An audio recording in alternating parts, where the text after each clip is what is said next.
ये मिट्टी होती है, इसमें मैग्नेट होता है। समुद्र के आसपास की जो भी है वो मिट्टी है, उसके अंदर रेयर अर्थ के कंटेंट है। तो करीब क्रिटिकल मिनरल है 23 के आसपास। तो एक कोई बता रहे हैं और तो 24 मान लो, 24 से करीब क्रिटिकल मिनरल है। अब मुद्दा ये बन रहा है कि इस विकसित भारत करने के लिए इन्होंने उस रेयर अर्थ को करेंगे क्या, कि एक तो सेमीकंडक्टर बनाएंगे। सेमीकंडक्टर का इन्होंने ले लिया, सेमीकंडक्टर के 4 प्लांट इन्होंने सोचे हैं, जो 3 का तो फाइनलाइज है कि एक असम में है और 2 जो है गुजरात में है। सेमीकंडक्टर बनाने की भी बात भी आ गई। फिर आया फाइबर के ऊपर। फाइबर के मामले में इन्होंने प्लास्टिक के फाइबर और आदमी बनाता है मैन मेड फाइबर, इनके ऊपर है, क्योंकि हमारा ये सेक्टर भी बहुत बड़ा सेक्टर है। जब ना ये ग्लोबल जो डील हुई ना, इस डील के सापेक्ष में ये बजट है। आप ये समझो कि हम विकसित बनाने के लिए अमेरिका की गोद में गए हैं। अमेरिका से पूछा भाई ये करना, तो अमेरिका ने कहा कि भाई आप ऐसा करो, बायो फार्मा मुझे दे दो, यानी ये जो जेनेटिक दवाई है ना वो। तो उसने टैरिफ 0 कर दिया। एक टैरिफ उसने, देखो आप सोच देखो इन लोगों की, एक टैरिफ जो गुजरात वाले वो है ना, हीरे जवाहरात मीणिया वगैरह वो एक्सपोर्ट होते हैं अमेरिका में, ज्यादा जाते हैं। वो सोने वोने नहीं पहनते, वो पहनते हैं। उस पे भी टैरिफ 0 है। एग्रीकल्चर पे टैरिफ, एग्रीकल्चर का उसका माल आएगा उसका तो लगेगा 18%। और यहाँ की स्थिति ये है। तो रेयर अर्थ के ऊपर हमारा केंद्र है। विकसित भारत के केंद्र में ही आप सोचा करो, इधर उधर की बातों में घूमने से मतलब नहीं है। किसान फिसान, ये कोई, भारत एक चीज है और भारत एक विकसित भारत नाम की चिड़िया है। उसके विकसित के इर्द गिर्द ही बात रखनी है अपने को। फालतू की इधर उधर हम हाथ पांव मार रहे हैं, वो बेकार की बातें हैं, वो कोई मतलब नहीं रखता। उसको पेंशन नहीं मिली, वो फौज में ये हुआ, किसानों को ये नहीं हुआ। ये बजट उन लोगों के लिए नहीं है। पूरा का पूरा बजट विकसित भारत के लिए है। युवाओं की पूंछ इसने डाल दी थी सीतारमन के। मैंने एक एक लाइनें सुनी है, तो मैंने बहुत शॉर्ट में लिखा। फाइबर वाली बात आ गई। अब आप देखिए इंफ्रास्ट्रक्चर के ऊपर इन्होंने 12 लाख करोड़ से ऊपर का कर दिया। 12 क्या, मैं तो 20-30 लाख करोड़ कर देंगे। अब इंफ्रास्ट्रक्चर क्या है इनका? समुद्र तट पूरा, जो पूरा का पूरा 7,400 किलोमीटर का पूरा उसको दे रखा है। उसके अंदर बंदरगाह है 13 में से 5 बंदरगाह का इनडायरेक्टली इंडिया गवर्नमेंट की टांग है। सीआईएसएफ वगैरह के उसको पैसे नहीं लगे, इसके लिए सीआईएसएफ लगा दो, फोगट की रखवाली हो जाए, बाकी का उससे खर्चा ले लो सीआईएसएफ लगा के। एक ये आपका जो है तस्करी करने के लिए मुंद्रावाड़ा है, इसको भी दे दिया। तो समुद्र आपका आ गया। समुद्र आने के बाद में इंफ्रास्ट्रक्चर के अंदर 20 इन्होंने वाटरवे लिए। वाटरवे लिए तो नदियों में, अब मेरी समझ में ज्यादा नहीं आया कि नदियों में पानी नहीं है इतना करने, तो छोटे छोटे से हैं कहीं, जैसे अरावली को आपको कब्जे करेंगे। ये अरावली फरावली बिक चुकी है, अब ये कोई कर रहा नहीं, माथाफोड़ी कर रहा नहीं, हड़तालें पड़ी। ये तो देखो सस्ती लोकप्रियता के लिए आप कुछ भी करो। अब जो होना था वो टोटल हो चुका।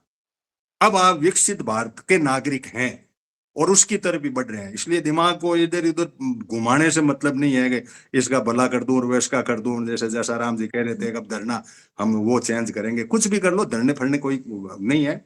लेकिन विकसित भारत को अपन पता तो करेंगे ये किसके लिए भाई, उसके अंदर हमारा क्या टुकड़ा होगा। मैं किसान हूं, कोई नौकरी करता है, कोई कुछ है, तो किसान के नाम पे तो आए तो आप उसमें देख लेना। इंफ्रास्ट्रक्चर और रियल एस्टेट की एक ट्रस्ट बनेगी। रियल एस्टेट का भी इनका ढांचा जो है कंट्रोलेबल है और ये पूरा रखेंगे। आयात को घटाना है, निर्यात को बढ़ाना है, ये गप है। ये कहने के अंदर बजट में कहा, ये फर्जी गप है। चीन से भी आयात बढ़ेगा, अमेरिका से भी बढ़ेगा। ट्रैफिक को पढ़ रहा हूं मैं, आप भी पढ़ना। एक वीडियो में 1 बाय 1 बनाता रहूंगा। बहुत बड़ा देश के अंदर माल का डंपिंग सेंटर है इंडिया। विकसित भारत का मतलब यह है कि आप इनके सामान को लाए हुए दड़ के लेटरिन करते रहो और ये माल भेजते रहे। और इनका ढांचा जो आयात के नाम से, जो निर्यात के नाम से है, वो कुछ लोग हैं जिनके लिए इनको काम करना है।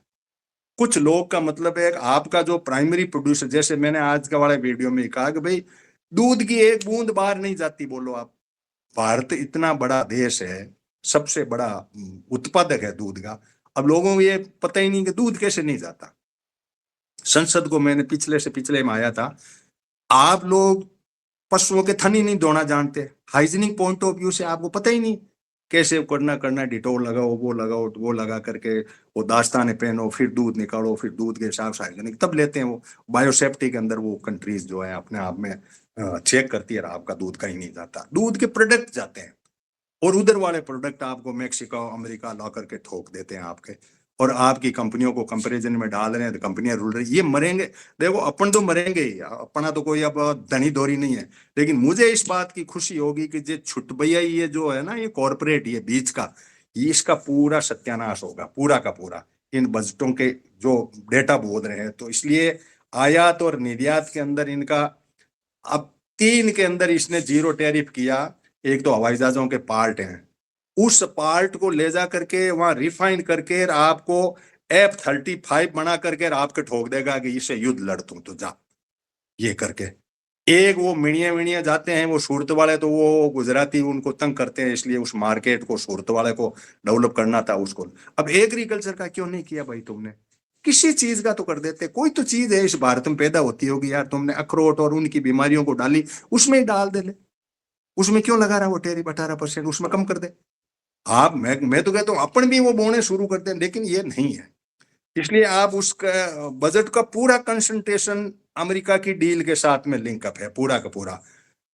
फिर है इन्होंने कार्बन कैप्चरिंग का स्टोरेज के लिए किया, ये भी कॉरपोरेट के लिए है। आपका कार्बन खेती वेती वाला तो गिनते नहीं, न कार्बन क्रेडिट देने को तैयार है, न सुनते हैं, न अब अपन ने कई बार बकवास कर ली, बातें कह दी, लोगों तक पहुंचा दी, लेकिन उसका कोई नहीं है। फिर इन्होंने सिटी इकोनॉमिक रिजॉर्ट के अंदर, शहरों के अंदर कुछ बातें इन्होंने की है कि भाई शहरों को हम उस लेवल पे बनाएंगे, गांव की बात अभी भी नहीं आई। बैंकिंग की एक हाई लेवल कमेटी बनेगी, और रूरल इलेक्ट्रिफिकेशन का कॉरपोरेशन बनेगा। यहाँ सावधान रहें, पूरी की पूरी बिजली दो भागों में बंटेगी, एक फकड़ों की बिजली, और एक, मैंने उस बिल को पढ़ा था ड्राफ्ट को, तब मुझे पता लगा फकड़ों की बिजली और कॉरपोरेट की बिजली, कॉरपोरेट की बिजली का सिस्टम होगा अलग और फकड़ों की बिजली का सिस्टम होगा अलग। फकड़ों की बिजली का वो जो है स्टेट के गले में डाल देंगे, आप छोटे मोटे ये करते रहो इस हिसाब से, और करके उनको हिसाब से, ताकि तुम रोड़े भी नहीं करो, तुम्हारी लाइटें जाती रहे आती रहे, it is on your part. और ये स्थिति है इसमें, इसलिए इसका एक कोई वो PROI करके कॉरपोरेशन बना रहे हैं। अब आ गई साहब 2 तारीख, 1 तारीख को बजट हो गया, बजट की मोटी मोटी घटनाक्रम मैंने आपको दे दिया, पूरा बजट उसके लिए है, आपके लिए कोई नहीं है। अब यूं कोई नरेगा में काट दिया, ये बहस चलेगी अब 9 तारीख से इसका एक डिमांड वाइज, क्योंकि अभी जो हुआ था ना ये सेशन, ये राष्ट्रपति के अभिभाषण पर हुआ था, जो आपने रोड़ा सुना होगा, राहुल को बोलन इंडिया, यहाँ हमने बोला वो, और यहाँ आ गया, ये बड़ी हल्की सी छोटी बातें हैं, इनमें कुछ नहीं, ये तो छद्म लड़ाई हैं सबकी, और इन छद्म लड़ाइयों पे केंद्रित कर देते हैं ये लोग, इसलिए अपन क्या उन बातों से हट जाते हैं, नए कहानी छेड़ लेते हैं, और इनका जो भी होता है बहुत बड़ा जो ट्रेड हुआ उसके ऊपर अपना दिमाग नहीं चले, और इधर उधर करते रहे, हम मोदी के ऊपर ही केंद्रित हो जाएं, मोदी वोदी राहुल राहुल, अपने कोई किसी का सगा नहीं है, अपनी दुकान बिल्कुल अलग, जब तक अपन मेंटेन नहीं रखते हैं या अपन समझ नहीं बढ़ाते हैं तब तक कोई मतलब नहीं है। इसलिए बजट आपके लिए नहीं है, 1 तारीख आपके लिए नहीं थी, ये फॉर योर काइंड इन्फॉर्मेशन। 2 तारीख को मैं सिर्फ क्वेश्चन सुन पाता हूँ, और कुछ बातें उनकी भी सुनता हूँ। क्वेश्चन के मामले में मुख्य मुख्य बातें जो आई उसके ऊपर थोड़ा से चिंतन आने चाहिए कि लोग क्या सवाल पूछते हैं। हाँ, इसमें कस्तूरबा विद्यालयों के बारे में कोई बात आई कि बंद कर रहे हो, एक बीमा कवरेज का विस्तार आया तो ये बढ़ा ही रहे हैं, बीमा का आ ही गया। सरकारी स्कूल बंद हो रहे हैं, ये मैंने वीडियो भी बनाया था, करीब 10 लाख स्कूल बंद कर दिए सरकारी वाले। तो बात ये आई थी कि भाई इन्होंने मर्ज कर दी इस स्कूल को, इसमें डाल दी, यानी आपकी शिक्षा जो है खत्म होने जा रही है, फॉर योर काइंड इंफॉर्मेशन। और क्योंकि स्कूल ड्रॉप आउट, ये बाड़मेर वाले जो है, जैसलमेर वाले ने, उमेदाराम ने भी सवाल उठाया, ये बात हुई। राज्यसभा में ये बात आई थी कोयले की, तो कोयले के कहा यार ये कोयला, तुम ये मनमोहन सिंह वाले लफड़े में तुमने कहा था नीलामी नहीं करेंगे, तो क्या तुमने क्यों कर दी है नीलामी? तो बात आई कि भाई तुम नहीं कर रहे हो, तुम्हें कहा था नीलामी करने के तो तुम कर नहीं पाए, उसमें क्या घोचेबाजी करते रहते हैं, तो और कुछ फंड का लफड़ा रहता है, स्टेट कर नहीं पाता, तो क्या हम करेंगे फिर। तो 136 ब्लॉक के ऊपर इन्होंने कोल की नीलामी के दो तरीके हैं हमारे, नीलाम और सीधा। तो नीलाम वाला जो इन्होंने किया यार, इतनी नाटकबाजी की, वो तो साइड में हो गया यार, सीधा दे दिया तो सीधा तो वही दे रहे थे। कितना बड़ा देश में हुआ देखो आप कोल घोटाला, कितने अपन बेवकूफ की तरह नारे लगाए और भाषणबाजियां हुई कि देश बिक रहा है, वो बिक रहा है, कोई लेना देना नहीं है। आपको कुछ एक नई दुनिया, किसान वर्ग को, मजदूर वर्ग को एक नया भारत, नए तरीके की सोच का एक कंट्री के अंदर माइंडसेट बनाने की अब जरूरत है। अब उस लेवल पे ये मत करो वो हमारे लिए कुछ, कोई किसी का भला नहीं करने वाला, कोई मतलब नहीं है। ये अपना पर्यावरण भी खत्म करेंगे, जमीन भी छीनेंगे, पैसा भी आपका लूट खसोट उनका, आप कैसे जी सकते हो इसके बारे में। फिर चली थी जेजेएम की बात। जल जीवन मिशन में क्या ये बड़ा लफड़ा, इन्होंने साले बहुत घोटाले किए, 7 राज्यों के अंदर पैसे नहीं दिए, तो उन्होंने कहा भाई पैसे दो। तो देखो पैसे के लिए इन्होंने जो जवाब दिया वो था कि 2023-24 तक ये स्कीम थी, इसके ऊपर वीडियो ही बनाया था मैंने 2 मिनट का। इसको हमने 2028 तक बढ़ाई। अब 2028 तक बढ़ाया ना, तो उसमें क्या हुआ, एक नोटिफिकेशन निकाल दिया, तो इन राज्यों ने थोड़ा पागलपन में देखा ही नहीं उस नोटिफिकेशन को। 2024 की योजना थी, उसका ढांचा अलग था, उस ढांचे में कुछ नए पैंतरे डाल दिए। उन पैंतरों को राज्यों ने पढ़ा नहीं, राज्यों ने जवाब नहीं भेजा। तो कहा भाई हमने तुमसे मांगा था, जैसे सिंपली बात, आप ये मान के चलो भाई आपको उसमें जेजेएम योजना में फला जगह फोटो लगानी थी इस मोदी की, आपने फोटो नहीं लगाई, तो इसलिए आपका तो बस बजट रुक गया। इस तरीके के छोटे मोटे पैंतराबाजी के कारण से इन 7 राज्यों को नहीं मिला और कूक रहे हैं, हमें पैसे नहीं दिए। 2028 में तक बढ़ाई थी और स्टेट ने अपना शेयर जमा नहीं कराया, शेयर वाली पहुंच लगा दी थी, पता ही नहीं था, पहले तो पूरा का पूरा इनको करना था, फिर कह दिया तुम इतना दोगे तो हम इतना देंगे। यानी ये बहुत ही बड़ा काम है। 3 तारीख को लोकसभा तो 0 चली, राज्यसभा के अंदर यूपीआई का ढांचा चला।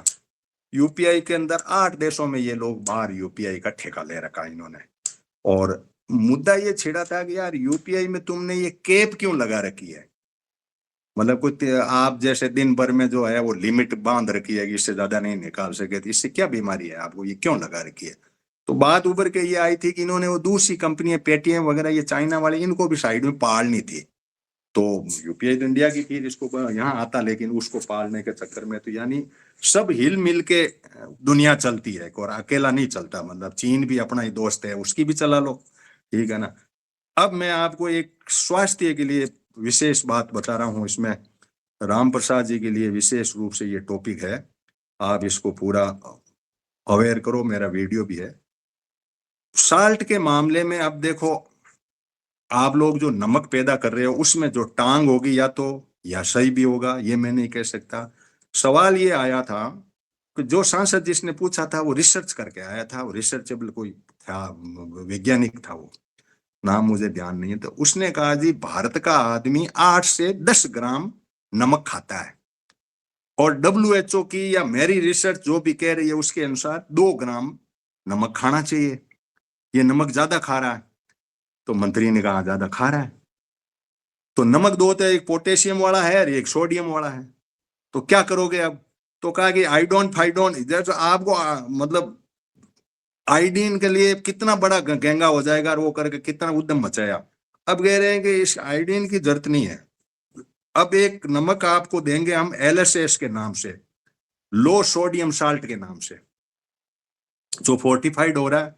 यानी सोडियम को, सोडियम क्लोराइड होता है ना, तो क्लोराइड तो रखेंगे आपकी किडनी खराब नहीं हो, सोडियम को कम करना, यानी किसान प्रोडक्ट है ये भी एक, ये भी धरती पे पैदा होता है, और वो जो फॉस्फेट वाला है वो खुदता है। अब इनके अंदर आपके नमक के ऊपर ये पूरे नमक का कब्जा, पहले टाटा नमक करते थे आयोडीन युक्त, तो वो टाटा वाला साइड में हो जाएगा। एलएसएस नमक के लिए आप तैयार रहें इसके लिए। और भारत सरकार ने कहा जी हम 5 ग्राम तक का हम जो अवेयरनेस प्रोग्राम चला रहे हैं, सबको कह रहे हैं नमक कम खाओ, नमक कम खाओ, नमक कम खाओ। अब ये हमारा चल रहा है कैसे, चलो भी ठीक है।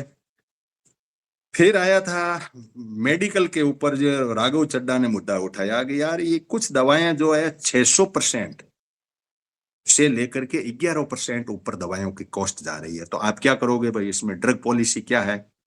तो मंत्री का जवाब बड़ा अपने आप में अलग था, इसके भी मैंने 1-2 मिनट का या 5 मिनट का वीडियो बनाया था। उसने कहा देखो हम एक तरफा नहीं सोचते हैं, हम आप तक दवाई पहुंचे उसकी एक्सेस भी सोचते हैं। ताकि किराया भाड़े के अंदर जो भी हो उसको देना पड़ते हैं, इसलिए रेट बढ़ती है। एक एफोर्डेबल भी हो, तो एफोर्डेबल तो जब होती है आदमी का, जब भाई सस्ते में मिले तब हो, कि नहीं, उसका थोड़ा सा ध्यान रखते हैं हम। और इंडस्ट्री का भी ध्यान रखते हैं हम, इंडस्ट्री डंप नहीं हो जाए, खत्म नहीं हो जाए, इसलिए उसको भी रखते हैं।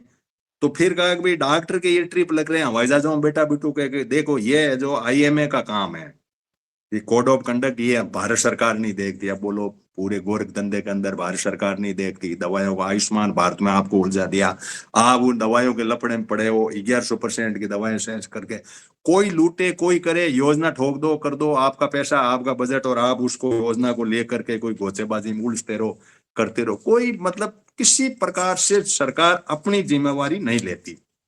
4 तारीख का आया, तो 4 तारीख के अंदर ये एक बात उभर करके आई कि भाई ये कोऑपरेटिव वाला जो मैं मल्टी स्टेट का उठा रहा हूं ना, कोऑपरेटिव में बात आई कि हम लोग, गवर्नमेंट ने जवाब दिया, कि मैं उस माइंडसेट से सुनता हूँ, ये कहता क्या था कि मंत्री का असंगठित क्षेत्र है अभी तक ये कोऑपरेटिव वाला, इसको हम संगठित में कन्वर्ट कर रहे हैं। अब आप सोच लो कि ये संगठित में कन्वर्ट का मतलब कि एफपीओ बनाओ, एफपीसी बनाओ, ये सेल्फ हेल्प ग्रुप बनाओ, उसमें आप रह सकते हो।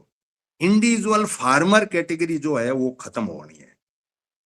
व्यक्ति अपने आप में फार्मर घोषित नहीं कर सकेगा, किसी का हिस्सा बन के वो रह सकेगा, उसमें आपको भी अपना जो हिस्सा मिल जाएगा, जो भी मिलना है आप अपने पैसे जमा कराते रहो, वो पूरा का पूरा ग्रुप जो है वो करता रहेगा। इसलिए हम इसको संगठित क्षेत्र में करेंगे। राष्ट्रीय गोकुल मिशन की बात आई थी, तो उसमें आप लोगों को भी शायद पता ही होगा कि 2 तरह के मेथड हैं, जिसमें एक के अंदर 90% बछड़ी ही पैदा होती है, या उसमें पाडी ही पैदा होती है, ऐसी सुई आने लगी, तो वो कॉस्टली है, उसके लिए हम ट्राई कर रहे हैं। फिर प्रधानमंत्री का जो कौशल विकास का, इसने ये जयंत चरण सिंह जी वाले ने जवाब दिया इसमें, लेकिन इसका मैं जवाब से इस बात से खुश हुआ कि उसने बड़ा सटीक कहा जवाब में कि ठीक है, रिपोर्ट है, सीएजी की रिपोर्ट है, ठीक है, घपला हुआ है, हमारे प्रधानमंत्री कौशल विकास जो है, या आपका स्किल इंडिया 4 में घपला हुआ है, हमने इतनी एफआईआर लॉन्च करा दी, इतना हमने ये कर दिया, और हमारी जांचें चल रही है, ये मैं मानता हूँ। ये कम से कम इसने एक बात कही। अब हम 5 तारीख को भी लोकसभा तो वही बैठ चढ़ गई राहुल के और इनके, और राज्यसभा चली। राज्यसभा में नॉर्थ ईस्ट के इंफ्रास्ट्रक्चर की बात आई।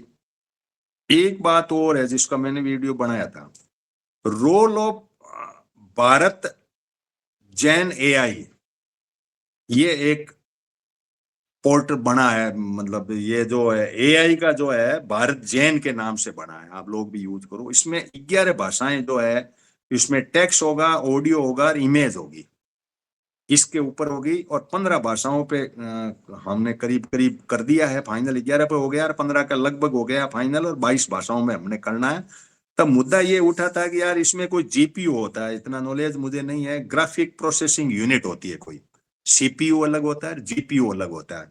तो क्या इस जीपीयू वाले में आप कैसे करोगे, क्या करोगे, तो वो तो आपका वहां से आएगा, अमेरिका से आएगा, करेगा, तो ये तो दोनों आपस में एक दूसरे के लेन देन चलते रहते हैं। इसलिए ये एक हमें जानकारी रखने की जरूरत है कि भारत जैन एआई के नाम से पोर्टल है। एक फौजियों के लिए है, राम प्रसाद जी फौजी रहे हैं, तो इसमें आपके तो शायद नहीं है, लेकिन वीर परिवार सहायता योजना है, ये 2025 से शुरू हुई है। फौजी जो वहां फौजी या पैरामिलिट्री का कोई बीएसएफ सीएसएफ का भी हो भले, तो इनके घरों में कोई मुकदमे है ना, कोई बराड़ गदौड़ चलती हो कोई इनमें, तो इसके लिए इन्होंने कहा कि हमने एक सहायता का योजना बनाई है, जिसमें हम वकील दे देंगे इनको, और वो वकील लड़ता रहेगा, और उस फौजी को यहाँ आना नहीं पड़ेगा। नालसा है, नेशनल लीगल सर्विस अथॉरिटी है, उसको जिम्मे दे दिया कि इनको कोई वकील दे दे, और इसके माध्यम से उनको कानूनी सहायता मिल जाएगी। उसकी कमेटी बना दी हमने मॉनिटरिंग के लिए। उसने पूछा यार बना तो दिए, लेकिन ये करेंगे ही नहीं तो क्या करोगे, तो हमने एक कमेटी, यानी जिला सैनिक बोर्ड है, वहां जाओ, और कोई फौजी वहां किसी का लड़ाई वड़ाई चल रही हो, और किसी का यहाँ केस लड़ने के लिए यहाँ नहीं आना पड़े उसको, इसके लिए इन्होंने कराया। एक कॉन्फ्रेंस विजिलेंस सिस्टम है, जो लोग बाहर विदेशी यात्रा करते रहते हैं, अपने साथियों के लिए भी जानकारी के लिए है कि इनके लिए ऑनलाइन इन्होंने कोई एक पोर्टल बना दिया। अब लास्ट ही है 6 तारीख का, 6 तारीख को राज्यसभा में एग्रीकल्चर के इंफ्रास्ट्रक्चर के ऊपर की बात करेंगे। इस पे मैंने फुल 8 मिनट का वीडियो बनाया है। इसको आप तरीके से सुनना, ये बहुत बार बार ये रिपीट हुई है अरविंद जी विशेष तौर से, और ये रिपीट करता रहता है। मंत्री जो है ना, मैं लिखता रहता हूँ, रिपीट करता है। ये 3 बातें कहता है कि खेती में मुझे 3 बातें तय करनी है। एक तो आय निश्चित करनी है खेती पैदा करने वाले की, खाद्य सुरक्षा पैदा करनी है, यानी ये जो चल रहा है, एक पोषण युक्त आहार करना। पोषण युक्त, अब इंडस्ट्री एंटर हो गई तो क्या मतलब हुआ, खाद्य सुरक्षा में सरकार एंटर हो गई तो क्या मतलब हुआ, आय के लिए हम क्या करेंगे। ये 6 पॉइंट है। हर बार बोलता है, हर बार मैं लिखता हूं उसको। 6 पॉइंट को मैंने कई बार आप लोगों को। एक तो हम उत्पादन बढ़ाएंगे। कैसे बढ़ाएंगे कि वो 109 बीज के बाद में 184 बीज आ गए। जब संसद में पूछा गया, पीछे आया था इसका भी जवाब आया कि भाई तुमने ये बीज तो पैदा कर रहे हो, बीज तो 4.5 ही नहीं आए बाजार में, तुमने 184 की लिस्ट दे दी। तो कहा वो तो नहीं आएगी। और नहीं आए तो रिसर्च क्या हुई भाई तुम्हारी। एक मोदी ने 109 घोषित किए, उसमें से 3 बीज ही बाहर नहीं आए। अब अजीब तरह की बात है कि तुम उत्पादन कैसे बढ़ाओगे। क्या वो देंगे, सॉइल हेल्थ करेंगे, वो करेंगे, वो नाटकबाजी आप सबको पता है। फिर बात करता है, ये दूसरी बात करता है खर्च घटाने की। अब खर्च घटाने के अंदर ये पॉलिसी है, और कृषि मंत्री हर बार बोलता है इस बात को। जहां भी प्लेटफॉर्म मिलेगा ये 6 बातें बोलेगा और ये 3 बातें बोलेगा। अब आप खर्चा घटाने के अंदर क्या करोगे भाई, ट्रैक्टर का तेल सस्ता करोगे, लेबर को मारोगे, सस्ती करोगे, कि कौन सा ऐसा इसके पास हथकंडा जो खर्चा कम हो जाएगा। कौन से खर्चा कम करने की बात कर रहे हैं। उसके अंदर ये कहते हैं कि साहब सब्सिडी दे देते हैं। जब एक बार कोई मुद्दा उठा था तो सब्सिडी दे देते हैं। तो सब्सिडी से खर्चा कम कैसे हुआ। सब्सिडी तो हमारी हुई, इधर से गई चाहे इधर से गई, वो सब्सिडी तो भाई जनता की जेब का पैसा। तुम्हारा खर्चा घटाने का कोई मॉडल है ना भारत सरकार का, जो कर्जा उत्पादन बढ़ाने का मॉडल तुमने दिया कि रिसर्च है वो है इस तरह से। और उसके अंदर उचित दाम दिलाने के लिए हमने पोर्टल ई ने वगैरह खोल रखे हैं, एमएसपी देने के लिए हमने सारा ढांचा करो। नुकसान हो जाए तो हमने फसल बीमा के लिए अपना आप लोगों की तैयारी है। फसल पैदा करो, खर्चा कम करो, उसमें उचित दाम पैदा होने के बाद में दिला देंगे। नुकसान होगा तो हम आपके साथ कदम से कदम है। और डाइवर्सिफिकेशन के लिए हरियाणा वगैरह में इनको पता है किस तरह से क्या हो रहा, इसका एक मेथड है। धरती को हम सुधारने के लिए काम करेंगे। अब जो मैं लास्ट में आप लोगों के बीच में शेयर कर रहा हूं वो विशेष घटनाक्रम है, इसमें आपको बहुत ध्यान रखने की जरूरत है। इन्होंने एग्रीकल्चर के ऊपर इंफ्रास्ट्रक्चर खड़ा किया। फॉर योर काइंड इंफॉर्मेशन, तो सबसे पहला तो है फार्मर आईडी। आपको 19 राज्यों में बन गई है और आप लोगों को फार्मर आईडी बनानी है। ये सरकार की मंशा है। कोई भी रजिस्ट्री होगी, कुछ भी होगी, यानी आईडी आपको, उसमें आईडी में आपके सारे डेटा होंगे। 8 करोड़ आईडी भारत में बन चुकी है। आप पीछे रह गए हो तो अलग बात है। अब सबसे बड़ी जो बात आई, मैंने कई साथियों से फोन पे भी बात की, शायद इनसे बात नहीं हो गई पाई रूपचंद जी आपसे, उनसे हुई थी मेरी। जो मिजोरम वाले साथी हैं अपने सुवालाल जी, उनसे, उनको मैंने कहा था, मैंने कहा यार ये मैं क्या हुआ, ये मंत्री क्या बोल गया। मैं राज्यों के नाम बोल रहा हूं, वहां की जमीन किसी के नाम नहीं है, राज्य के ही नाम नहीं है। गोवा नहीं, ये गोवा, सिक्किम और जम्मू कश्मीर, इन पे तो चल रहा अभी, नाम है इनमें, इनमें चल रहा है। लेकिन जो नाम नहीं है वो अंडमान निकोबार की जमीन किसी के नाम नहीं है। अब वो कैसे करते हैं, क्या करते हैं, वो सुवालाल जी जुड़ते तो अपने को बात करते हैं। आप लोग भी इस बात का पता करना। मिजोरम की जमीन ये किसी के नाम नहीं है। अरुणाचल की जमीन किसी के नाम नहीं। आप चीन का बॉर्डर कैसे आप पार करोगे। झारखंड की क्यों नहीं है। कोयला पड़ा दुनिया भर का, अडानी को कोई सा ही प्लॉट दे दो भाई, तुम क्या करोगे बताओ। झारखंड की जमीन ही नहीं किसी के नाम। आप जो लड़ाई लड़ रहे हो ना, मेरा खसरा नंबर फलाना और ये करके, तो ये मेरी कुछ पकड़ में नहीं आया मैटर के। भाई तुम लड़ोगे क्या बताओ, आप क्या कैसे लड़ाई लड़ोगे। आप जो मुद्दा है इसके अंदर, तो झारखंड की लड़ाई को कैसे लड़ोगे। जमीन का, जमीन की लड़ाई यदि हम कह रहे हैं, लैंड रिफॉर्म की बात कर रहे हैं, तो मेघालय के अंदर भी यही प्रॉब्लम है, पांडिचेरी की यही प्रॉब्लम है, नागालैंड की यही प्रॉब्लम है, मणिपुर की जो इतना बड़ा युद्ध चला, जमीन किसी के पास नहीं है, किसी के पास ना है। लक्षद्वीप की यही जमीन है। ये इतने राज्य हैं जिनके अंदर किसी के नाम जमीन नहीं है। तो मैंने सुवालाल जी से जिज्ञासावश पूछा, मैंने कहा यार आज आए नहीं, मैंने कहा यार अब बताना, अब ये क्या लफड़ा भाई, ये कैसे बोला मंत्री, कि बिल्कुल सही कह रहे हैं वो। क्या कह रहे हैं कि वहां हमारे यहाँ कम्युनिटी बनी हुई है, कम्युनिटी बेस है, यानी गांव के नाम जमीन है। तो फिर क्या करते हो कि गांव की एक कमेटी बनी हुई है, जो कमेटी उनको कि तुम इसमें ये बोलो, उनको अलॉट करती है हर बार जो फसल बोने के लिए। फिर क्या करते हो, 10% उसके अंदर वो नफा ले लेते हैं।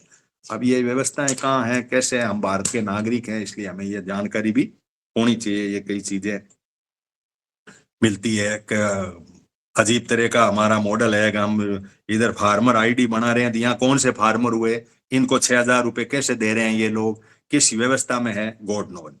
फिर एआई के मामले में आया कि भाई एक किसान ई मित्र के नाम से खुला है, जिसका भी आप लोगों को ध्यान होना चाहिए और लोगों तक भी बात जानी चाहिए, किसानों को इस बात में। जो ये इंफ्रास्ट्रक्चर एक्चुअली तो हुआ था अडानी के लिए खड़ा, ये माल जाने करने, वो कोऑपरेटिव मल्टी स्टेट के लिए खड़ा हुआ है पूरा का पूरा, और आपके जो पैक्स है उसके लिए खड़ा है ये। लेकिन ध्यान होना जरूरी है कि किसान ई मित्र के नाम से 11 भाषाओं में है, 93 लाख सवाल उसको पूछ दिए, कि आप सवाल पूछ सकते हो कि मेरा ये एरिया में हूँ, इसमें ये है, मेरी सॉइल ये है, मुझे ये चाहिए, तो आप उसमें अपलोड कर सकते हो फोटो, और फोटो भेज करके उससे कुछ आप जवाब तलब करके, तो रोजीना 8,000 सवालों के उत्तर हम देते हैं। अभी तक 93 लाख पे दे सके हैं। एक नेशनल पेस्टिसाइड की सर्विस सेंटर भी खोल रखा है, इंफ्रास्ट्रक्चर खोल रखा है जगह जगह, ये ई नेम फलाना फला, ये मैं जो नाम बोल रहा हूँ डीपीआई, यानी डिजिटल प्लेटफॉर्म इंफ्रास्ट्रक्चर के नाम से हैं। और आईडी बनाइए, वो बनाइए, एक अब बन रहा है, फाइनलाइज है, भारत विस्तार के नाम से है, जो पूरे भारत का, जो विकसित भारत का ढांचा है, उस प्लेटफॉर्म पर सारी जानकारियां आपको उपलब्ध होगी। और एग्री स्टेक है, जिसके अंदर आप यूथ के लिए आप खोलिए, कोई दुकानदारी खोलनी है तो ई नेम वगैरह ये करके इसमें है।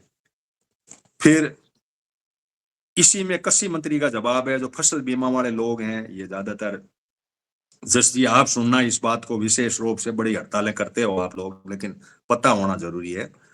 मंत्री ने ये कहा है कि हम 3 मेथड से आपके आंकलन नापते हैं नुकसान का, जो 6 पॉइंट है उसमें नुकसान भी है। तो एक तो आपका ये जो 5 मीटर बाई 5 मीटर का क्रॉप कटिंग है, एक रिमोट सेंस से आप नाप लेते हैं, एक मेथड दूसरा है जिसके लिए पटवारी एरिया एल्यूएशन करके ये है। तो कई राज्यों ने रिमोट सेंशन के लिए लिख के दे दिया कि नहीं, हम तुम्हारे इस ऊपर के घूमने वाले को नहीं मानेंगे। तो क्या करोगे कि हम तो 5x5 वाला फसल बीमा वाला, चलो मान लो भाई फसल बीमा वाला मान लो, तो ये जो है वो 1 महीने के अंदर अंदर राज्य को देनी है रिपोर्ट। जो भी नुकसान हुआ आपकी फसल का 1 महीने के अंदर अंदर भारत सरकार को देनी है। और 21 दिन के अंदर अंदर यदि पैसे नहीं आए तो 12% आपको ब्याज मिलेगा। 1 महीना वो हो गया, यानी आपकी नप गई पूरी, कि भाई ये नुकसान हुआ, 1 महीना हुआ, और उसके बाद में आपको 12%। अब 12% ब्याज कौन देगा? ये ब्याज देंगे, राज्य ने अपना हिस्सा जमा नहीं कराया तो राज्य देगा, और राज्य ने हिस्सा जमा कराया, केंद्र के वहां से 21 दिन में आपके पैसे नहीं आए हैं तो केंद्र पैसा देगा। अब 21 दिन वाले आप पकड़ो, इन तारीखों को देखो कि वस्तु स्थिति है क्या, फसल बीमा का सरकार की 1 महीने के अंदर अंदर गया कि नहीं गया। क्योंकि ये छोटी लड़ाई नहीं है, मेड़ता में मिल गया और वो नागौर में मिल गया और तालियां पीट करके वो के मैंने दिला दिया और उसने, ये फालतू की बातें हैं। ये सब डिजिटल सेंटर, पूरा का पूरा डिजिटल सेटअप है, और इन पूरे डिजिटल सेटअप को किसान के लिए ये सारे खोल देने चाहिए। जो डीपीआई खुली है, फार्मर आईडी कैसे बनती है, उसका किसान ई मित्र में क्या क्या होता है, आपका भारत विस्तार में क्या है, एग्री स्टेक में क्या है, ई नेम से क्या है, these all are should be training for the farmers.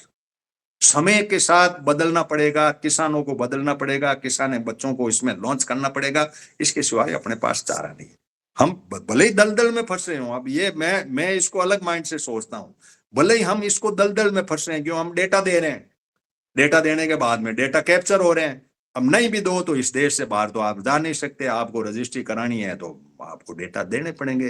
अच्छा, ऑलरेडी दे चुके हैं, वो डेटा अमेरिका चले गए हैं, इसलिए डोंट वरी, हम जो होगा देखा जाएगा, अपने तो डेटा दो और इस दलदल में कूदो और अपनी तरीके से बात करो। इसके सिवाय मैं आज का सेशन मेरी ओर से तो यही है कि मैंने 6 दिन जो संसद देखी, आपके बीच में आया, जो भी है वो राहुल वाउल वाले रोड़े के अंदर अपनी बीमारियों में नहीं पड़ेंगे। अब मैं थोड़ा सा वीरेश जी आपको लेकर के बात कर रहा हूं, आपसे ही शुरू करूंगा टॉपिक। आज मैंने वीडियो भी बनाया, आप लोगों ने सुना हो तो। ये लोग एथोलिन के अंदर मक्का से वहां से स्पिरिट बना करके और आपको देंगे एथोलेट के लिए। यहाँ से यहाँ का जो बायोमास है उसका यूज नहीं करेंगे। यानी यहाँ के बायोमास की किसानों को, जो आप कह रहे थे ना गन्ना बेच देंगे, किसानों को फायदा हो रहा है, ये एथोलिन मिलने से ये फायदा वायदा अब आपका ठप हो गया। अमेरिका को फायदा होगा इस एथोलिन में, जो मिलाना होगा ना बायोमास, हाइड्रोकार्बन होता है वो वहां से आ जाएगा आपका। क्योंकि आप लोग क्या है कि उष्टंड खड़ा करते हो कि मक्का जो है वो नहीं आना चाहिए, फलानी चीज नहीं आनी चाहिए, उसने टुकड़े कर दिए कि आप ऐसा करो, सोयाबीन के टुकड़े कर दिए, तेल अलग भेज दिया और खड़ी अलग भेज दी।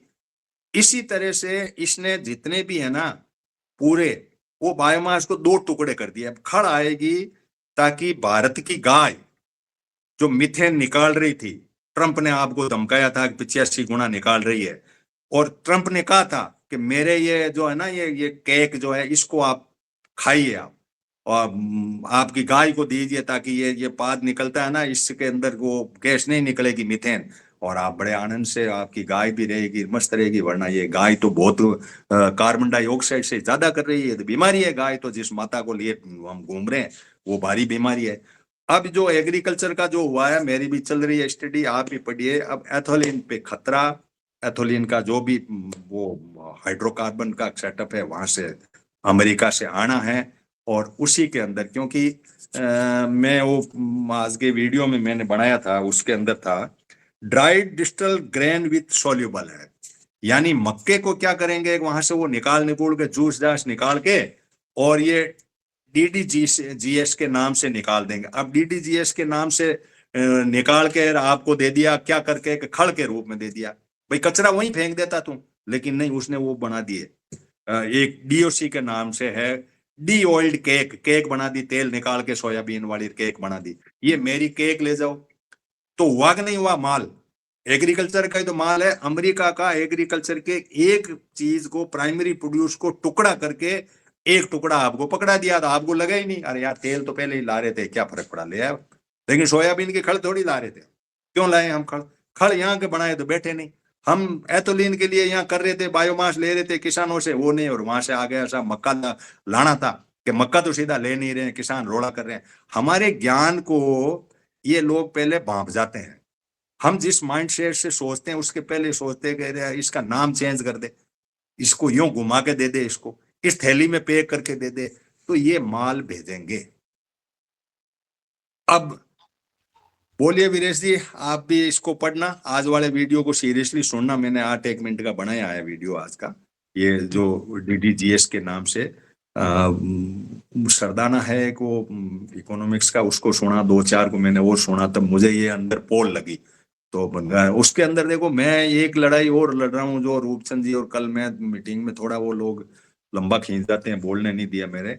पहले अपने रूपचंद जी डिस्कस कर चुके थे कि कोई भी माल बाहर से आता है ना, जो कार्टिजिना के समझौते से आता है।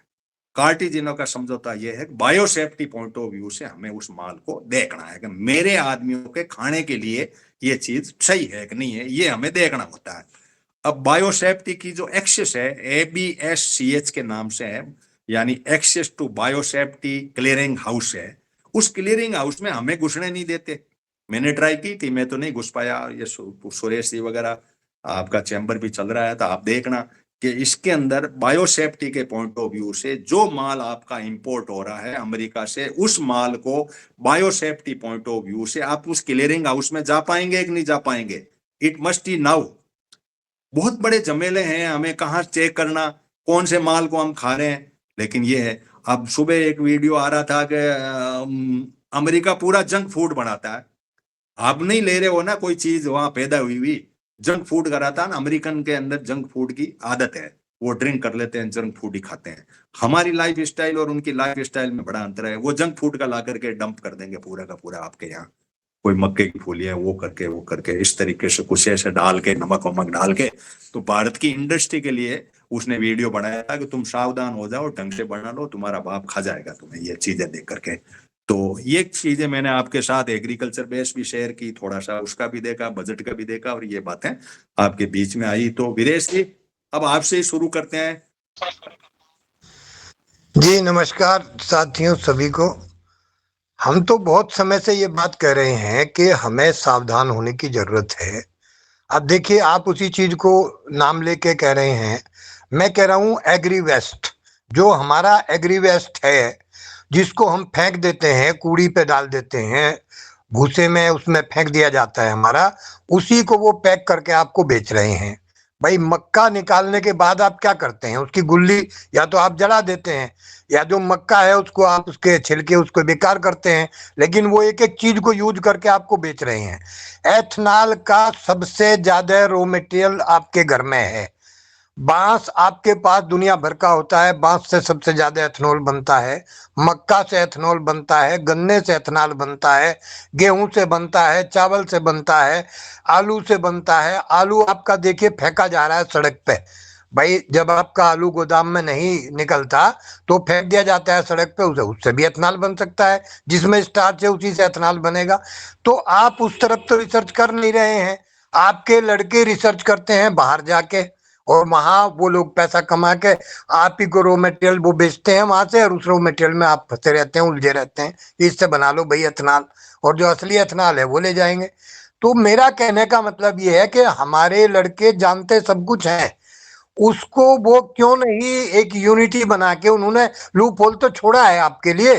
भाई, आप एक एंटरप्रेन्योर बना के लाइसेंस लेके आप नहीं एथनॉल सर, बना। सर देखो, यहाँ थोड़ा इंटरवेंट कर रहा हूँ। बच्चों के बस का नहीं है, आपकी रिसर्च नहीं है। अमेरिका का इतना बड़ा सेटअप है, उनकी रिसर्च है, वो बना लेते हैं उस चीज को। आपने कौन सा ऐसा बनाने की मशीन दी बच्चों को? पूर्व में ये भाई कह रहा एटोनिन हूँ। का कचरा बचा या आपके घर में कुछ भी बचा, वो तो माल बेच देगा। मैं मक्का मेरी नहीं बात, बेचना जाया तो आप उनकी रिसर्च कहाँ है? जी मैं बता रहा हूँ रिसर्च हमारी कहाँ है। रिसर्च हमारी कानपुर में है। कानपुर हमारी इंडस्ट्री जो वो है, इंस्टीट्यूट है, शुगर के ऊपर इंस्टीट्यूट है हमारा पूरा। हम्म। और वहाँ ये सब चीजें मौजूद हैं। सब केमिस्ट बन बन के वहीं से आ रहे हैं, प्राइमरी डिप्लोमा करके वहां जाके एक छोटा सा डिप्लोमा करते हैं, उधर काम शुरू कर देते हैं अमेरिका में। मूल जो ट्रेनिंग है वो हमारे यहाँ है, मौजूद है। हम उसको एग्जीक्यूट नहीं करते हैं। हमें कोई आगे दिशा देने वाला नहीं है। अगर इसकी मैं कह रहा हूँ 10 लड़के जो वहां से ट्रेनिंग करके आए, अपना एक एंटरप्रेन्योर बना के और एथनॉल की इंडस्ट्री लगा लें। भाई, हमारा केपी सिंह है एक, उनका, वो तमाम जितनी इंडस्ट्री है हमारी शुगर भाई साहब, इंडस्ट्री। वो वीरेश जी, वो 5 रुपए की चीज चाइना ने यही तो किया। 5 रुपए की चीज आपको 3 रुपए में दे देगा, तो आप क्यों बनाओगे? आपका बच्चा क्यों करेगा? आप कौन सी भाई, सब्सिडी दे रहे हो? आपके पास तो पैसा देने के लिए तो कॉर्पोरेट के पास में है, किसान को कहाँ है? किसान के एंटरप्रेन्योर को कहाँ है? यही तो मैं कह रहा हूँ। मैं ये कह रहा हूँ कि मान लिया एथनॉल की बात पे हम आवे, हाँ, एथनॉल का नहीं यहाँ मेन हमारे यहाँ बात है, एथिलीन की बात क्या बात नहीं, ये बहुत सीरियस बात कही है मैंने, और ये बात नहीं, आपको फैलाने की बात है ये। ये कह के हम, एथोलिन जो है वो अमेरिका का आदमी वहां रिसर्च के माइंडसेट से बहुत सस्ता भेज करके रेथोलिन आपकी बना देगा। तो जो इसने फैक्ट्री लगाई वो अमेरिका का लेगा, आपका क्यों लेगा? आप कितनी लगा लो, आपकी कानपुर की रिसर्च और चाहे कहीं की हो। बात है मार्केटिंग की, बात है धंधे की। ये मार्केटिंग सरकार जड़ में तो पानी देती नहीं, ऊपर तने पौधे धो रही है, तो सबसे कैसे बड़े चलेगा बताओ? अपनी प्रोडक्ट के सबसे बड़े कंज्यूमर तो हम खुद ही हैं। अगर हम आज अपनी डीजल और पेट्रोल की जगह पे अपना एथनॉल यूज करना शुरू कर दें, हम अब उससे ब्राजील से वो इंजन ले आवें जो उससे चलते हैं, एथनॉल से 100% चलने वाले, उनको चलो मैं इंपोर्ट। आपकी बात पे मैं पंवार साहब से कुछ टिप्पणी ले लूं। पंवार साहब, आप क्या सोचते हो? जब ये एग्री एग्री प्रोडक्ट आएंगे बाहर से, तो उसके अंदर इन्होंने बड़ी शातिरपने से कई चालें चली है। अब उसके अंदर ये है कि जैसे तेल, तेल तो हमारे होता ही नहीं, क्या कर सोयाबीन लाएंगे, ये सारी बातें आ रही है। लेकिन जब एथोलिन की आई ना, तो मुझे इसमें ज्यादा खटका हुआ। जी हाँ। सर, सबको नमस्कार। देखिए, जहां तक हम अभी तक ये करते थे कि दुनिया में अमेरिका के जो बिजनेसमैन हैं वो अपने हिसाब से सारी दुनिया को चलाते हैं, हम्म। और दूसरे नंबर पर चाइना ने बिजनेस छोटे छोटे खोल खाल करके अपना आर्थिक स्थिति करी, कंट्रोल तो नहीं करते थे लेकिन वो सप्लायर बन गए थे। अभी आपकी जो सत्ता है वर्तमान में, जो हमारी स्टेब्लिशमेंट है, वो भी अमेरिका की लाइंस पे ही काम कर रहे हैं, बिल्कुल कंप्लीटली। आगे के फ्यूचर के लिए 10-15 साल, 20 साल, 50 साल बाद उनकी जो उद्योगपति हैं वो कैसे चलेंगे, किस तरह से नियंत्रित होंगे, जितने लॉज वगैरह हैं सारे एक्सेप्ट कर लिए उन्होंने। हमारे सामने समस्या यही आनी है कि अल्टीमेटली हम जो कुछ भी चाहते हैं, जो कुछ भी, मतलब ये तो सब पता है कि साहब ये बदमाशी हो रही है, सब कुछ हो रही है, हमारे एग्रीकल्चर की कॉस्ट पे हो रही है, सब कुछ हो रही है। लेकिन अल्टीमेटली अगर हम इससे रिपेंट करेंगे तो किस तरह से करेंगे? थ्रू गवर्नमेंट आप नहीं कर सकते। गवर्नमेंट तो उनका पार्ट एंड पार्सल है। गवर्नमेंट तो अमेरिका की तरह उनका पार्ट एंड पार्सल है। और क्योंकि इनकी अपनी कमियां हैं, ये मतलब वो सरेंडर कह लो या जो कुछ भी कह लो, उनके हिसाब से ये उनके साथ ये भी वही करना चाह रहे हैं जिस तरह से वो चलाते हैं। अभी हमें, मतलब हमारे सामने प्रश्न यही आएगा कि अगर हम किसी दिन इस चीज से बाहर आना चाहते हैं तो क्या करें? बाहर आने में आपको मतलब सबसे पहले इंटरनेशनल कोर्ट हैं या फिर आपके जो देश के कोर्ट हैं, ये सबसे बड़ी बाधा बन करके हमारे सामने आएंगे कि साहब आप ऐसा नहीं कर सकते, ये तो नियमों से बंधा हुआ काम। लेकिन अभी नियमों से बंधे हुए स्थिति, मैंने पहले भी जैसे एक बार कहा था कि कोरोना के काल में जो है सब का सब नियम सारे सारे ताक पर रख दिए गए थे। अगर हम अपनी सर्वाइवल बगैर किसी दुनिया के देश से अगर हम संबंध कतई खत्म कर दें, मान लो एग्जिस्ट ही ना करें हम उनके साथ कोई भी रिलेशन, तो हमारे साथ क्या क्या समस्याएं आएंगी? 90% समस्याएं उनको आएंगी जो ऐशो आराम की जिंदगी जी रहे हैं और उस दूसरे वर्ल्ड में रहते हैं। 90% समस्याएं उनकी आएंगी। 10% समस्याएं हमारे लिए आएंगी कि भाई हाँ ठीक है, अभी उन्होंने टैरिफ बढ़ा दिया था तो हमारा प्रोडक्ट नहीं जा रहा था, मतलब ये जो हमारा एक्सपोर्ट है, लेकिन एक्सपोर्ट तो हमारा कम है, इंपोर्ट हमारा उससे 1.5 गुना है। अगर हम मान लो हमारी चीज एक्सपोर्ट नहीं होती, किसानों की भी नहीं होती, हमारे दस्तकारों की भी नहीं होती, लेकिन इंपोर्ट भी तो बंद हो जाएगा ना। तो अभी हमें मतलब अल्टीमेटली जो फेस करना है वो यही फेस करना है कि हमें किसी दिन, एक दिन नहीं, 10 साल बाद या 5 साल बाद या 15 साल बाद यही फेस करना पड़ेगा कि हम सब कुछ खत्म करके इनके सारी नियमावली सारी ताक पर रख देंगे, इन कोर्टों को भी, सारों को, न्यायालयों को भी ताक पर रख देंगे, तो हम कैसे सरवाइव करेंगे? हम कर सकते हैं, सर्वाइवल में कोई डिफिकल्टी नहीं है, ना हमें रेयर अर्थ चाहिए, ना हमें कंडक्टर चाहिए, ना हमें कुछ नहीं चाहिए, सब कुछ चल सकता है। सिर्फ ऐशो आराम वाली जो जिंदगी है कि साहब वो गाड़ियों के चिप्स नहीं आएंगे, मोबाइल उसका जो है वो कंप्यूटर सॉफ्टवेयर का काम नहीं करेगा। अरे किसके लिए सॉफ्टवेयर, काहे का सॉफ्टवेयर? हमें नहीं चाहिए ये प्रोडक्ट, हमें अपने आगे अपना विकास देखना है, अपनी मैं पीढ़ियों का विकास थोड़ा देखना सा इंटरवेल करके एक सवाल आपको कह रहा हूँ। है। जी इस भारत की ये जो पब्लिक है ना, जिसको मैं टिपिकल पब्लिक कह सकता हूँ, ये पब्लिक 64% इनडायरेक्ट टैक्स दे रही है। कोई फोन खरीद रहा है, कोई कुछ खरीद, ये दुनिया माइंडसेट से पैदल है। मतलब ये सोच ही नहीं रहे कि ये विकास किसके लिए हो रहा है, ये उसके जोड़े जुट के अपना टैक्स देकर के मस्त हो रहे हैं। बताओ, आप हो रही है ना दुनिया पूरी की पूरी। देखिए, जनसंख्या तो इधर 90% है, 10% ही है जो उधर है, लेकिन काम उनके लिए है। तो अभी ये 90% का माइंडसेट नहीं बदल रहा, यही तो मैं कई दिनों से कह रहा हूं। देखिए, ये बिल्कुल आज की डेट में चौधरी साहब बिल्कुल आप सही कर रहे हैं, और ऐसा उम्मीद भी नहीं लगती कि साहब ये माइंड सेट लग जाएगा आज की तारीख में। लेकिन मैंने पहले भी कहा था कि जो ये 90 से बाद के पैदा हो रखे हैं, 90 में एक बहुत बड़ा हमारे यहाँ चेंज आया है, 90 से बाद की जितनी पैदाइश है, ये अगले 5-7-10 साल में उस स्टेज में आ जाएंगे कि इनको अपने पोते पोतियों को झेलना पड़ेगा। पोते मतलब बेटे तो हो ही जाएंगे, बेटे तो झेल ही रहे हैं अभी, इनको मतलब इस स्टेज वो आ जाएगी, ये ग्रैंड डॉटर ग्रैंड सन को झेलेंगे, तब इन्हें पता लगेगा कि तुम किस जिंदगी में जिए हो और किस तरह तुमने नाश किया है अगली जनरेशन का। वो जनरेशन इनको सही करेगी, करना हो करेगी ही करेगी, उसमें कोई ऐसा हो ही नहीं सकता, क्योंकि नेचर जो है बैलेंसिंग करती है। आप देख रहे हो ना, ये फाइल वाइलें आई है निकल करके, जो कितने बड़े, जिनके बारे में आप सोच भी नहीं सकते, और वो उन पर सारे पर वो कलंक लग रहे हैं। और इलाज होगा उनका। ऐसा नहीं है कि वो स्पॉट फ्री चले जाएंगे, कोई मर गया, कोई कुछ हो गया, किसी का कुछ हो जाएगा, सबका और सबका साहब बैलेंस ही अपने हो पूरी जाएगा। पीढ़ी खत्म होने के बाद में, हमारा ढांचा खत्म होने के बाद में कोई खत्म भी होता है तो उसका मजा नहीं आएगा। चलो रूपचंद जी, अब मैं आपको इस बात पे ले जा रहा हूं कि सिर्फ ये जो ट्रेड वाला हुआ, इस ट्रेड में मेरा अपना चिंतन ये कहता है कि ये जेनेटिक मॉडिफाइड बीज को लॉन्च करने के लिए इनडायरेक्टली जेनेटिक मॉडिफाइड जो वहां पैदा किया है उसको दो टुकड़ों में बांट के और यहाँ के कानूनों को इधर करके और यहाँ के कानूनों में बदलाव की तैयारी भी चल रही है। ये व्यवस्था खड़ी हो गई है।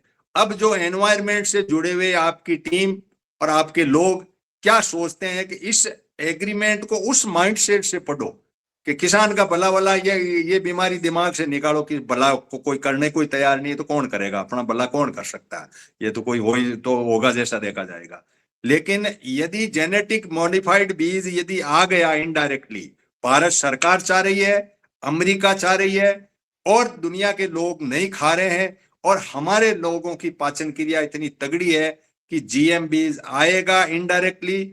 जो अभी जीएम पैदा हुआ उस टुकड़ों के रूप में, कोई खड़ी के रूप में आएगा, कोई किसी रूप में आएगा, इसी तरीके से यहां से यहां आपको सप्लाई हो जाएगी जो ये एग्रीमेंट हुआ है। इसके बारे में आप क्या सोचते हैं? या मैंने यूं ही कपोल कल्पित बात कह दी कि नहीं ऐसा नहीं होगा, हम बड़े लट लेके खड़े हैं, हमारे कानून इतने सशक्त हैं, पीपीवी एंड एफआर अपना तगड़ा है, जेनेटिक मॉडिफाइड के विरुद्ध नहीं है, या हमारे एनवायरमेंट के लोग इतने तगड़े हैं कि हम इनका भारी विरोध करेंगे, क्या करेंगे? बीज जो है हमारा भारत के नाम से आएगा और वो आएगा वहां से। आप क्या सोचते हैं रूपचंद जी? सब साथियों को नमस्कार। मैं कोई 3-4 हफ्ते के बाद जुड़ा हूं आपके साथ। मैं इसके बारे में 2-3 बातें जो है वो रखूंगा आपके सामने कि ये जो डील हुई है ट्रेड की, ये ना तो किसानों ने की है, ना मजदूरों ने की है, ना कारपोरेट ने बैठ के की है। ये की है राजनेताओं ने राजनेताओं के साथ। इसका मतलब ये है कि ये जो राजनेता हैं, चाहे वो यूएसए वाले या इंडिया वाले, ये बाकायदा कारपोरेट के रिप्रेजेंटेटिव हैं। उनके कुछ भी कह लो शब्द, आप उनके रिप्रेजेंट करते हैं उनको। अगर रिकॉर्ड नहीं हो रहा मैं कहूँगा उनके चिमचे हैं या उनके गुलाम हैं, जे उनकी बांडल लेबर हैं। जे जैसे अमेरिकन कारपोरेट कहेंगे वैसे ट्रंप करेगा, और जैसे इंडिया की जो कारपोरेट कहेंगे ऐसे मोदी करेगा। सीधी बात। अब क्वेश्चन सिर्फ ये है कि जनता के सामने सरकार का जो फेस है वो तो पॉलिटिशियन का है, ना अंबानी का है, ना अडानी का है, ना टाटा का, ना बिरला का है, ना अमेजॉन वाले का है, ना उसका वो बिल गेट का है। किसका फेस नहीं है अमेरिका के सामने? ये पॉलिटिशियन का फेस है। और पॉलिटिक्स से जब हम चिमचागिरी करते हैं राजनेताओं की, और वहां हम उनको सवाल तक नहीं पूछते। अब ये जीएम आएगा तो क्या जहां के क्लियरेंस हाउस की को किसानों की पार्टिसिपेशन, एक बात ये सबसे बेस्ट है। नहीं तो जो एक्सपर्ट लॉ करेंगे उसको जीएम मक्का को आने के लिए, क्या उनकी कहीं जवाबदेही है? जब तक पब्लिक में ये नहीं बात चलती कि ये जो एक्सपर्ट बने हैं, चाहे वो राजनेता के एक्सपर्ट हो, चाहे वो फाइनेंस के एक्सपर्ट हो, चाहे वो बैंकों के एक्सपर्ट हो, चाहे एनवायरमेंट के एक्सपर्ट हो, कोई भी एक्सपर्ट हो, जब उनके फैसले से पर्यावरण को, लोगों को नुकसान होता है तो उनकी जवाबदेही क्यों ना हो? जो भर्ती से लेकर के तनख्वाह तक और पेंशन तक और मरने तक वो पैसे उनके साथ चितावे जाते हैं हमारे पब्लिक मनी से, पब्लिक के सामने उनकी जवाबदेही क्यों ना हो भाई?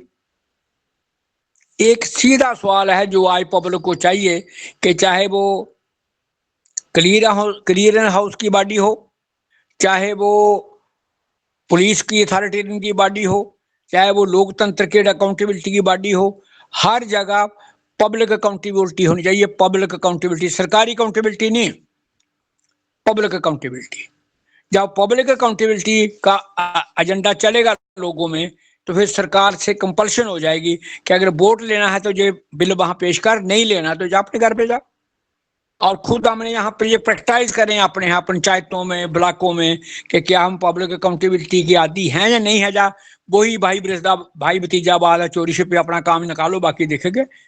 इसका मतलब जो इंडिया की जो हनुमान जी ने कहा ना टिपिकल, ये कि बेचारे इतने एक्सट्रीम माइंडसेट के लोग हैं, इतने एक्सट्रीम के।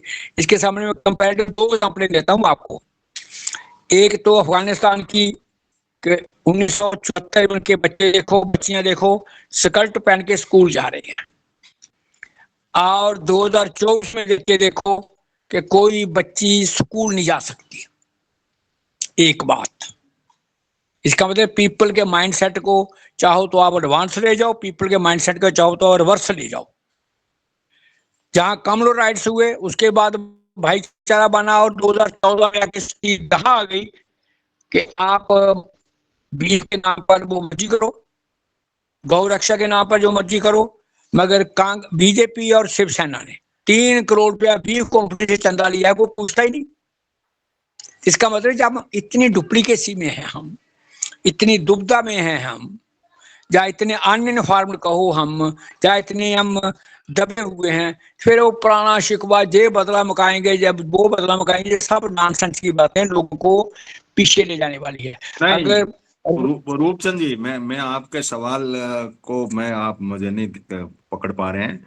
मैं ये कह रहा हूँ पब्लिक को आप एक तरफ कर दीजिए। पब्लिक के बस का सौदा नहीं है ये। पब्लिक ने तो उस माइंडसेट को पकड़ पा रही है। ये बहुत बड़े पंगे की बातें हैं ये, और इतना है नहीं। ये डंडे खा खुआ के बेचारे घर पड़ गए, अपना पेट पालने के आगे इनका दिमाग नहीं चलता। दाल रोटी का जुगाड़ी करने। अब ये जेनेटिक मॉडिफाइड बीज आएगा तो कोई या तो एक अवेयरनेस कैंपेन हो कि भाई चलो यार ये मत खाना, ये जहर की पुड़िया है, या तो ये हो हमारे पशुओं को वहां की खलिया। मक्का आ ही नहीं रहा है ना, मक्के के तो 2 भाग कर दिए इन्होंने। एक खर आए, वो आएगी वहां पे एथोलिन के लिए आ जाएगा, जो स्प्रिट वो आ जाएगी, और दूसरा आपका जो जो जो कचरा बचेगा उससे तो ये करके खली बना के भेज देंगे, और बाकी का आपको वो बना करके उसमें दे देंगे एथोलिन में। तो ये व्यापारियों के चोचले हैं। जैसे मैंने नमक का आपको बताया ना कि भाई नमक के अंदर ये एलएसएस ला रहे हैं। नमक को इतना चढ़ाया, किसानों के पास पड़ा था कि आयोडीन के बिना मर जाओगे, वो कर जाओ, तो हमने बड़ा खरीदा टाटा नमक आयोडीन नमक खरीदा। नमक खरीद करके अपने यहाँ पहुंचे, पहुंचने के बाद में कहा एलएसएस खरीदो, एलएसएस खरीदो। अरे क्या कि लो सोडियम साल्ट खरीदो। अब लो सोडियम को क्या करो जी कि ये इंडस्ट्री वाला करेगा। जितने भी फार्मर के प्राइमरी प्रोड्यूस है उनके अंदर या तो ये एडमिक्सचर करते हैं या उसमें कोई मॉडिफाइड करते हैं। अब जब जेनेटिक मॉडिफाइड आएगा, एक आलू का बीज ऐसा आएगा कि मोटे करने के लोगों के लिए कि ये आलू का बीज ले जाओ और इसको खाओ और एकदम मोटे हो जाओगे आप, तो बिल्कुल हेल्थ वगैरह। ऐसे जब मॉडिफिकेशन हो रहे हैं बायोटेक्नोलॉजी में, उसके तहत आएगा। इन लोगों को कोई चिंता नहीं है कोई मरे कोई जिए करे। हमारी बायोसेफ्टी, हमारा खान पान, हमारा स्टेटस, हमारी अवेयरनेस, और ये सारा जो ढांचा है जिसके लिए एफएसएसआई बना हुआ है, ये सारे फ्लॉप हैं। ऐसी स्थिति में मार्केट में ये चीजें अवेलेबल होगी अमेरिका की, और मक्के के 2-2 तरीके से होंगे। तो ये सारी स्थितियों को हम पब्लिक को तो ज्ञान ही नहीं कौन सा क्या है। मतलब भारत की पब्लिक को ये ट्रेनिंग नहीं दी गई। भारत की पब्लिक को रटाया गया या कुछ वो स्त्री कुछ भी। भारत का माइंडसेट अपने आप में कुछ अलग माइंडसेट, क्योंकि उस लेवल पे हुआ ही नहीं हम लोगों के अंदर, और उस माइंडसेट का जब तक उत्सर्जन नहीं होता, इसलिए पब्लिक से परे कोई सुझाव आपके दिमाग में हो कि भाई ऐसा कोई हो जिस डील के ऊपर हम अपनी बात को रखें, या कोई ऐसे एनवायरमेंट के लोगों की एक कैंपेन हो, या भारत सरकार से फाइट हो। जैसे कई लड़ रहे हैं ना, सुप्रीम कोर्ट तक गए हैं लोग कि भाई ये आएगा। तो इसकी अंदर की बात पकड़ने की बात ये है कि जब जेनेटिकली मॉडिफाइड चीजों को आप वहां पैदा करके और उसके 2 टुकड़े करके भारत में दोनों को ही बेच रहे हो, तो इससे अच्छा वही बेच दो यार, हम ही ले लेंगे, मकाई दे दो सीधा, क्या लपड़ा। और अंत में मैं आपको बताऊं, मेरा अपना माइंडसेट जो चल रहा है वो ये है कि यहाँ ये क्लस्टर लेंगे और उसमें बोएंगे, खुद ही बोएंगे। ये अपना डायरेक्टर है ना अभी जो CRRI का, इसका एग्रीकल्चर वाला, ML जाट, वो हिस्सा मैंने सुना था कि 15 देशों की यहाँ टीम चल रही है, वो भारत की मिट्टी है, वहां का बीज है, उसके साथ वो एडजस्ट करते हैं कि भाई कौन सा पैदा हो रहा है, क्या हो रहा है। तो मैंने एक मीटिंग ली थी, आप लोगों को शायद थे कि नहीं थे, तो इक्रिसेट के नाम से वो एक संस्था चलती है, इंटरनेशनल कुछ ऐसा करके नाम है, पूरा याद नहीं मुझे, लेकिन हमने उनसे ज्ञान लिया और उनके एक वैज्ञानिक को बुलाया और फिर हमने देखा तो दुनिया जो है यहाँ की मिट्टी और उस तरीके से यहाँ पैदा कर रही है। मैं ये कह रहा हूं कि भारत के बीज के अंदर जेनेटिक मॉडिफाइड बीज एंट्री करने का ये समझौता है। अब हम क्या करें बताओ आपकी फुल हनुमान जी, प्लेट। हाँ हाँ, इसमें जो बातें आप कह रहे हैं, दो बातें कही आपने सेल्फ कंट्राडिक्टरी कि हाँ एक तो कह रहे हैं कि पब्लिक का माइंडसेट बड़ा लो है और हाँ उनको रोटी की चिंता है, बाकी उनको कोई हाँ दूसरी चिंता नहीं है। हाँ, बिल्कुल। एक बात। हम्म, दूसरा आप ये कह रहे हैं कि इसको रोका कैसे जाए। जब पब्लिक का माइंडसेट इतना बड़ा लो है, उसको रोकना नाम अपने जैसे अफ्रीका के लोगों का है कि जो नेचुरल सोर्सेज अफ्रीका में थे वो अभी भी नॉर्दर्न जो अपना वो नॉर्दर्न हेमिस्फीयर यूरोपियन और अमेरिकन जो है उसको अभी वहाँ कंपनी के द्वारा ले लिए जा रहे हैं, लूटे जा रहे हैं। और अभी लोग आपस में नस्ल पे, वो एथनिसिटी पे, कुकी और टूटी वगैरह उसमें लड़ रहे हैं वो अपना। इसका मतलब जा तो उस ट्रैक पर हैं हम, और आपके नेताओं ने आपको उस ट्रैक पर ला दिया है कि जहां आप हिंदू मुस्लिम है या कुकी और उस पे जो पे या दूसरे नाम पर लड़ते रहो और अपना काम चलाते रहो आप। एक तो ट्रैक ये है जहां पर तो आप एक्सट्रीम में जा सकते हैं, लड़ने में, मारने में, या किसी का घर गिराने में, बगैर कानून को तोड़ करके कोर्ट का ऑर्डर डिफाई करके आप जहां तक जा सकते हैं। मगर जब बात में इस बात पर आती है कि उनकी अकाउंटेबिलिटी क्यों ना हो, अगर तुमने बुलडोजर का घर ही तोड़ना, जुडिशियल को बाइंड अप कर दो, फिर पब्लिक मनी क्यों वेस्ट करते हो भाई। नहीं जब ये रूपचंद जी, आप हमेशा अक्सर मैं आप लोगों की मीटिंगें सुनता हूँ, आप इसको बायोसोशल मानते हो, मानव को। बायो का मतलब कुत्ता बिल्ली की हैसियत का भी है, लड़ना झगड़ना हमारे स्वभाव है, स्वार्थ का भी है, तो कुछ बातें हमारे पास अलग से है। ये आदमी उसी से ज्यादा नहीं है। बिल्कुल तो जब नहीं है तो इसको अब अपने माइंड सेट से हम सिवाय अवेयरनेस के किसी को क्या कह सकते हैं कि ये आंधी आ रही है अवेयरनेस भाई ध्यान रख। अवेयरनेस तो पहले यही आएगी ना कि जो हाँ हम वोट डालते हैं, हर आदमी जो अदने से अदना भी है, वो 10 रुपए लेकर के या कुछ भी लेकर के वो वोट डालने चला जाता है। मतलब उसकी इतनी कॉन्शियसनेस उसमें है।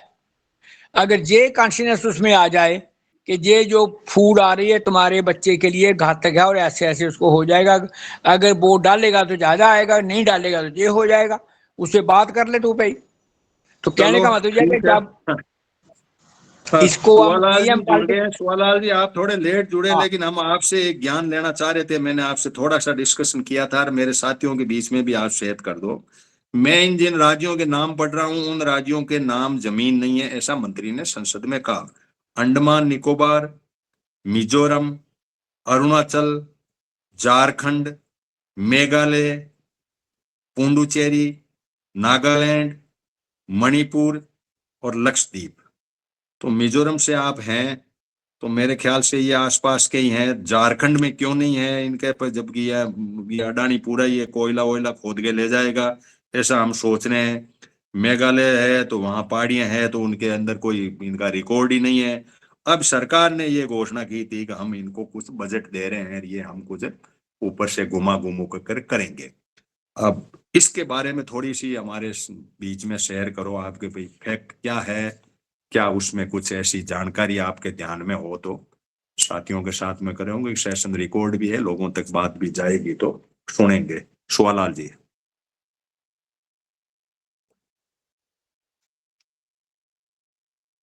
देखिए ऐसा है कि इस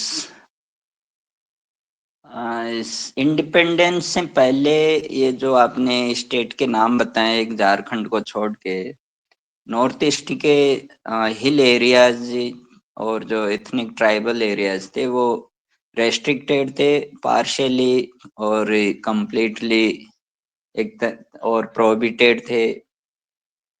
और वो एक ऑटोनॉमी थी हिल एरियाज के एथनिक ट्राइबल्स कम्युनिटीज के पास। और फिर इंडिपेंडेंस के बाद में वो ऑटोनॉमी उनको बनाए रखी और वो ऑटोनॉमस से हिल डिस्ट्रिक्ट रह गए। उसके बाद में एडीसी आ गई काउंसिल। तो और फिर ये स्टेट है वो आसाम से अलग होते गए और आर्टिकल 371 के अंदर में ये इनको डालते गए, जैसे अरुणाचल, नागालैंड, सभी स्टेट है नॉर्थ ईस्ट के, सिक्किम भी है शामिल।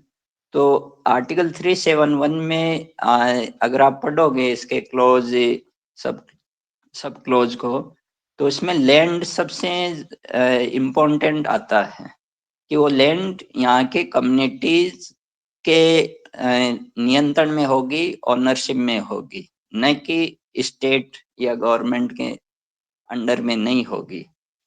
तो वो वजह है। एक तो आर्टिकल 371 जो लैंड का क्लोज है, और वो अथॉरिटी एक तरीके से गवर्नर और पार्लियामेंट और यह कहे कि राष्ट्रपति के पास है।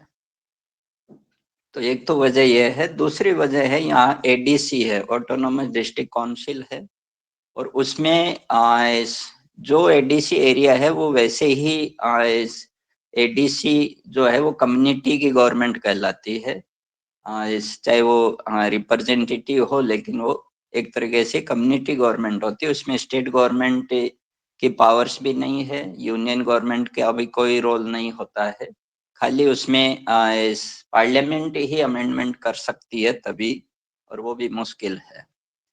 और एक तीसरा कारण यह है कि जो आपने स्टेट के नाम बताए हैं, ये सब स्टेट में कम्युनिटीज को कस्टमरी लॉज का राइट दे रखा है। इंडियन कॉन्स्टिट्यूशन देता है, ना कोई पार्लियामेंट देती है, ना कोई प्रेसिडेंट देता है, ना स्टेट असेंबली देती है। तो जो कॉन्स्टिट्यूशन में इनके कस्टमरी लॉज है, आर्टिकल 30 है, आर्टिकल 29 और 30 जो फंडामेंटल राइट्स है, वो भी उसके अंडर में ही आते हैं। तो कस्टमरी लॉज की वजह से है कि इनके कस्टम यह है कम्युनिटी की इंडिविजुअल ओनरशिप नहीं होती है, और वो पूरा इंटायर कम्युनिटी के नाम पर होती है। उस विलेज काउंसिल जो होती है उसके नाम पर लैंड होती है। तो पूरा लैंड तो पहले तो काउंसिल, विलेज काउंसिल के नाम होगी, उसके बाद में विलेज काउंसिल ही है वो जो इंडिविजुअल को एक तरीके से राइट देगी। और वो इंडिविजुअल को राइट ऐसे देती है, ऐसे नहीं कि वो पूरा फ्री कर देता है या लीज दे देती है, ऐसा नहीं होता है। एनुअली होता है और उससे टैक्स लिया जाता है। 10% है विलेज काउंसिल लेती है उस लैंड का यूज करने के लिए। तो ये स्थिति है। और दूसरा ये भी है कि ये जो लैंड है, रिसोर्सेज है, कस्टमरी लॉज है, एडीसी है, इनमें है कि किसी और बाहर का इंटरफेयर नहीं माना जाता है, नहीं होता है, उसको गलत माना जाता है, अवैध और इलीगल माना जाता है। बाहर से कोई भी इंटरफेरेंस आता है, यहाँ तक कि स्टेट गवर्नमेंट का हो या यूनियन गवर्नमेंट का हो या कोई इंडिविजुअल की तरीके से आए, तो वो अलाउ नहीं होता है। तो ये कस्टमरी लॉज ही एक बहुत बड़ी है, चाहे वो मेघालय हो, चाहे नागालैंड हो, मिजोरम हो, चाहे मणिपुर के हो, चाहे अरुणाचल में भी है कम्युनिटीज कुछ, और यहाँ तक कि त्रिपुरा में भी जो हिल एरियाज है उनमें। तो ये है मेरी समझ में। Thank you. नहीं तो अब मुझे एक बात बताओ, आपके जैसे कोई आदमी यहाँ मिनरल है नीचे, और अडानी जी के मूड आया वहां खोदने की, और इन्होंने मिनरल जैसे अर्थ एरिया क्रिटिकल मिनरल है 23 वहां है, तो क्या कौन कहाँ है पहाड़ में जाके खोद दे। भाई मैं थोड़ा रूपचंद जी से भी चाहूंगा जम्मू कश्मीर की भी जानकारी, कि भाई पूरी पहाड़ियों में बड़ा माल पड़ा है खोदने के लिए, तो वो माल निकालने के लिए कौन का किसका, जैसे अपने यहाँ तो लड़ रहे हैं, झगड़ रहे हैं, खसरों के लड़ाई लड़ रहे हैं, ये जो प्लेन एरिया है यहाँ की लड़ाई है, जमीन छीन रहे हैं, यूपी लड़ रही है, हरियाणा लड़ रहा है, ये कर रहे हैं, लेकिन वो जमीन तो जा रही है, लेकिन वहां तो धनी दोरी नहीं है। तो इसमें जब ये लोग बैठे हैं 371 में, तो वहां खनिज कैसे खोदे जाएंगे। ये कुकी वाली जैसे रूपचंद जी ने भी बात बताई, वाह सेवा वो है साहब, इनको भगा देंगे। आदिवासी भाग ही रहे हैं, वैसे भी इधर उधर शिफ्ट कर रहे हैं इनको, इनके वो नक्सल के नाम से समझो या कैसे समझो, ये खोदना है, कुल मिला के धरती खोदनी है। उस मामले में ये कोई अलॉटमेंट का कोई ऐसा आपकी जानकारी में है क्या कि कैसे करते हैं, यहाँ कोई लीज करते हैं अलॉट कि भाई यहाँ तुम आओ खोद लो, मशीनें ले आओ तुम्हारी, यहाँ नीचे जो है ये चीज निकल रही है इस पहाड़ी में, ले लो, तो क्या है सिस्टम? देखिए ऐसा है कि जो हिल एरियाज है नॉर्थ ईस्ट के, सब में ट्राइबल एडवाइजरी काउंसिल होती है, जनजातीय सलाह परिषद या सलाहकार परिषद होती है। वो परिषद में उसमें जनप्रतिनिधि होते हैं, और जो उस एरिया में जो कम्युनिटी होती है, कम्युनिटी के एल्डर्स मेंबर्स भी होते हैं, कम्युनिटी के फोरम होते हैं जो बाकायदा सिविल सोसाइटी एक्ट जो होता है, सोसाइटी एक्ट के अंडर में रजिस्टर्ड भी होते हैं कम्युनिटी ऑर्गेनाइजेशन। तो कम्युनिटी ऑर्गेनाइजेशन के लीडर्स और पीपुल्स के रिप्रेजेंटेटिव और जैसे एमएलए, ये सब उसी में मेंबर होते हैं, ट्राइबल एडवाइजरी काउंसिल।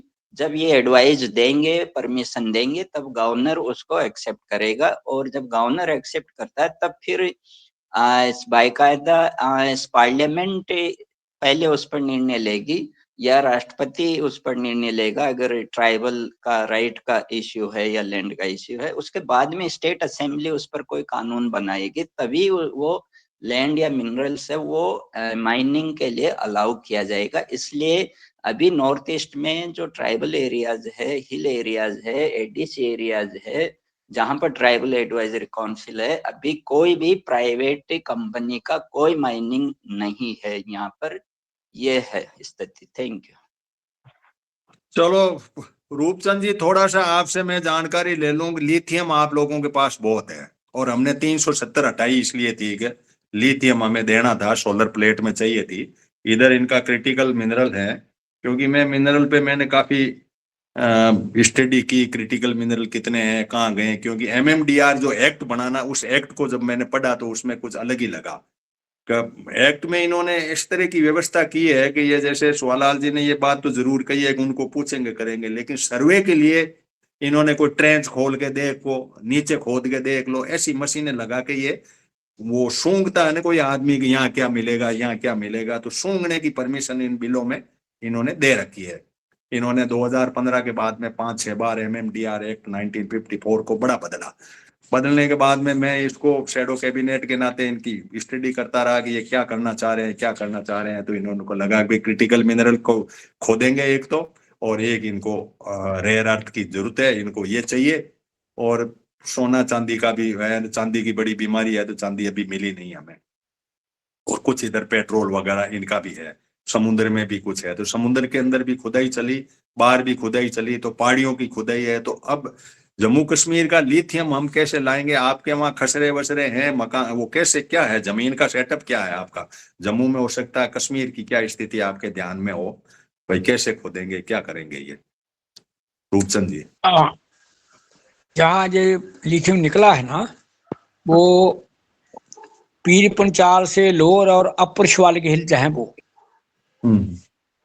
और वहां पर जो साथी अपने गए थे वहां सर्वे करने के लिए, तो वहां ओनरशिप जो है सिर्फ एक आदमी 2 की है, बाकी किसी की ओनरशिप नहीं है वहां पर। अच्छा अच्छा, सब फॉरेस्ट लैंड पे हैं। अच्छा, फॉरेस्ट लैंड है। हाँ, एक बार। और फॉरेस्ट लैंड में मैक्सिमम आप ये कर सकते हैं पैसा भी, ये मकान के पैसे दे दिए आपको, बस यही सरकारी एप्लीकेशन हो सकती है ज्यादा से ज्यादा, बाकी कुछ नहीं होगा। एक बात तो ये आ गई। दूसरा एक टाई अप है जो आप सब इंडिया वालों को सोचना चाहिए लीगली, कि जो फॉरेस्ट वो कंजर्वेशन एक्ट आया है 2023 वाला, जिसमें ये क्लाज है कि बॉर्डर से 100 किलोमीटर का जंगल जो है वो सरकार के अंडर होगा, डायरेक्ट सेंट्रल गवर्नमेंट के अंडर, जो चाहे मर्जी कर ले। अगर तो बॉर्डर मापते हो आप एलओसी से, तो फिर तो लिथियम वाला उसके अंडर पड़ता है बिल्कुल। अगर बॉर्डर मांगते हो पीओके को इंडिया का पार्ट मान के, और चलते हो अफगानिस्तान से मेजरमेंट करते हो, तो फिर ये उसके बाहर पड़ता है भाई। अब इंडिया स्टेट ये चाहेगी कि राजनीति का जहां मसला हो वहां तो पीओके अपना है भाई, अटूट अंग है, इसको लड़ेंगे, संविधान में लिखा हुआ है। जहां अर्थ का मामला हो, पैसे का मसला हो, तो हम LOC माफ करके जिसको मर्जी दे दें, और अमेरिकन कंपनियों के 4-5 टेंडर वो करवा रहे हैं वो, और जो भी आएगा वो उसके हिसाब से अपना काम चला लेंगे। पब्लिक ओपिनियन ऐसी है जिसका आप, वही आपने जो कहा है कि लोगों को क्या है, पैसे मिल जाए बाकी छोड़ दे के चले जाएंगे, और क्या होगा भाई, जहां पर बात है।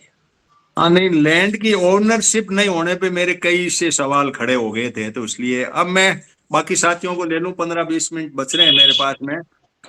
फर्स्ट नंबर से ही ले लूं। हाँ चलो, धर्मेंद्र जी, आंचरा जी, आप कोई कमेंटमेंट इस पे अपना, फिर जगदीश सिंह जी हैं। No comment sir. चलो जी, जगदीश जी, आप कोई विशेष कोई टिप्पणी इसमें करना चाहे? हमने 1.5 घंटे भर जो बात की, उसमें आपको कोई बात लगी हो कि भाई ये बात, मेरा सबमिशन है, इसमें सेशन रिकॉर्डेड है, प्रॉपर तरीके से आप अपनी बात को रख सकते हैं। जगदीश सिंह जी।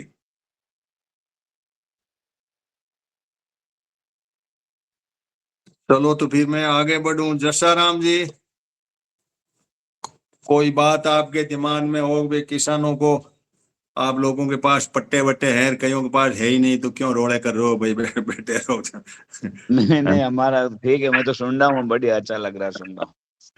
चलो, कोई comment नहीं। रामनाथ जी, आपका बीज आ रहा है, अब ये मक्के वक्के आ रहे हैं। आपकी सोयाबीन की तो खड्डी खराब कर दी हमने। सोयाबीन के बारे में कल ये था कि भाई हम इंपोर्ट तो करेंगे तेल का, सोयाबीन का तेल आएगा आपके, तो सोयाबीन तो आप पैदा करना छोड़ दो। खैर 4,000 का भाव मांग रहे थे, 6,000 का मांग रहे थे, तो उसको तो छोड़ो। लेकिन मैं ये कह रहा हूँ कि ये खड़ भी आएगी, तो ये खड़ वाले जो व्यापारी वगैरह है, ये इसकी खड़ी जो आएगी, ये केक जिसको कहते हैं, तो उसको कैसे क्या है? तो रामनारायण जी, कोई बात को रखिए आप।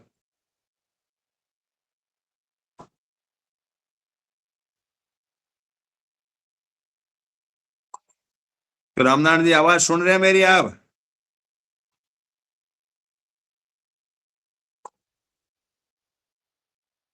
चलो फिर आगे बढ़ते हैं। राम प्रसाद जी।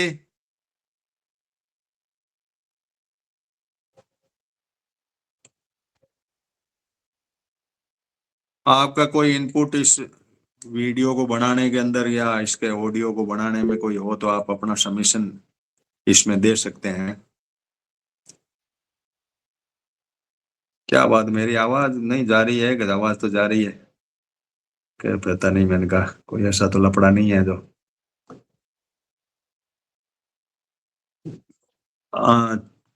चलो, अब ऐसा है कि एक नए में सुरेंद्र पन्नू साहब आप बचे हैं। अब बाकी मैं जो पुराने साथी हैं उनमें से ही टिप्पणियां लेऊंगा। पन्नू साहब, आप कोई बात इसमें इन्वॉल्व करना चाहें? क्योंकि मेरे पास में 14 मिनट है अब। सुरेंद्र जी, पन्नू।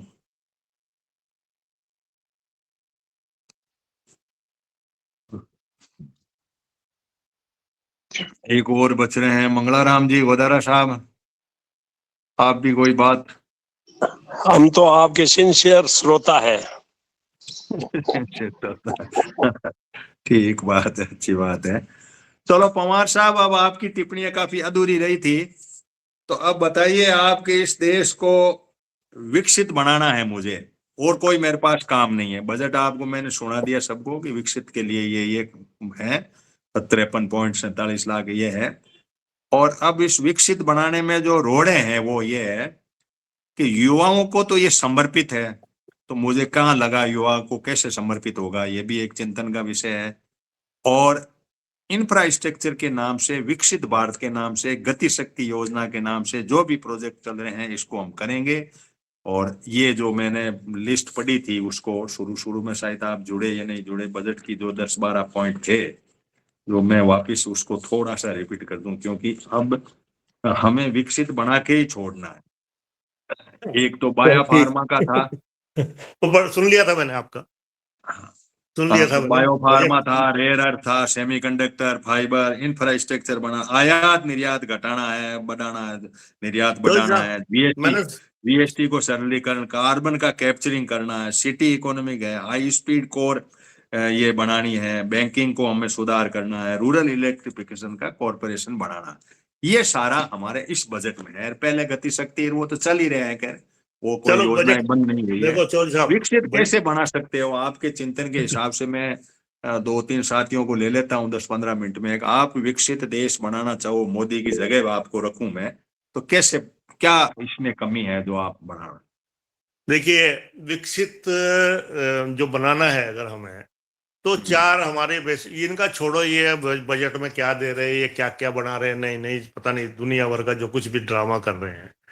पहली बात ये है कि हमारा युवा जो पैदा हुआ वो शिक्षित होना चाहिए। शिक्षा सदुपयोग के लिए होनी चाहिए, एट पार होनी चाहिए, जो जरूरत है हमारी उसकी एजुकेशन होनी चाहिए। दूसरा, जो पैदा हो गया यहाँ उसको स्वस्थ रहना चाहिए।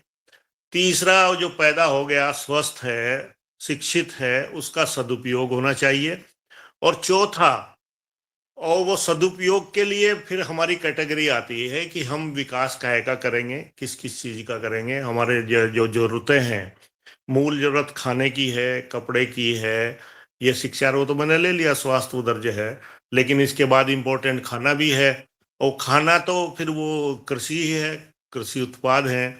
मतलब हमें अल्टीमेटली अपने एक स्फेयर में सोचना पड़ेगा कि हम अपने ही ये जो हमारा जम्बू द्वीप है जिसे कहते हैं भारत जो है, इसको इसको इसके अगर हम बिल्कुल अलूफ हो जाएं, अगर सारी दुनिया से अलग हट जाएं और सब ये बीच में से दलाल निकल जाएं, एजेंट निकल जाएं जो ऐशखोरी करते हैं, पता नहीं क्या क्या करते हैं, तो हम क्या करेंगे? तो हमें करना यह है कि हमें सबसे पहले यह है कि हमारा जो कि कृषि प्रधान देश है, और कृषि के ऊपर ही सारा कहने की बात है। अमेरिका भी वो कृषि से ही बढ़ा है, और इंग्लैंड भी वो मतलब उद्योग से, कृषि से हुआ था, लेकिन उद्योग में भी रॉ मटेरियल कृषि है। तो हमें उस पर आना पड़ेगा कि हम अपनी कृषि को, सिंचाई, उसका बीज, उसकी खाद, उसको जो है उसका प्रॉपर प्रोडक्शन, उसको यूटिलाइजेशन।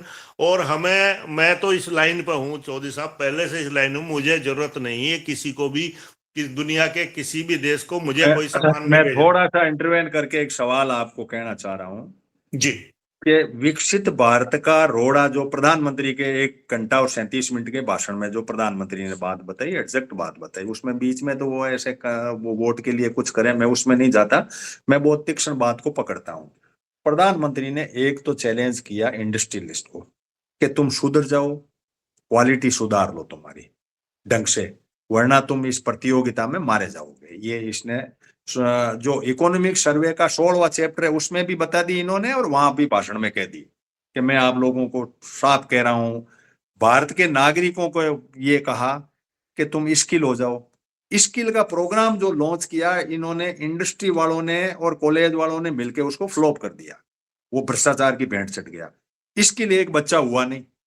अब ये जो फौज है पूरी की पूरी ढेले का काम नहीं करती, स्किल होना नहीं चाहती, सरकार के फार्म और कोचिंग क्लास के सिवाय दिमाग नहीं चलता, इनको कौन लाए उस ट्रैक पर?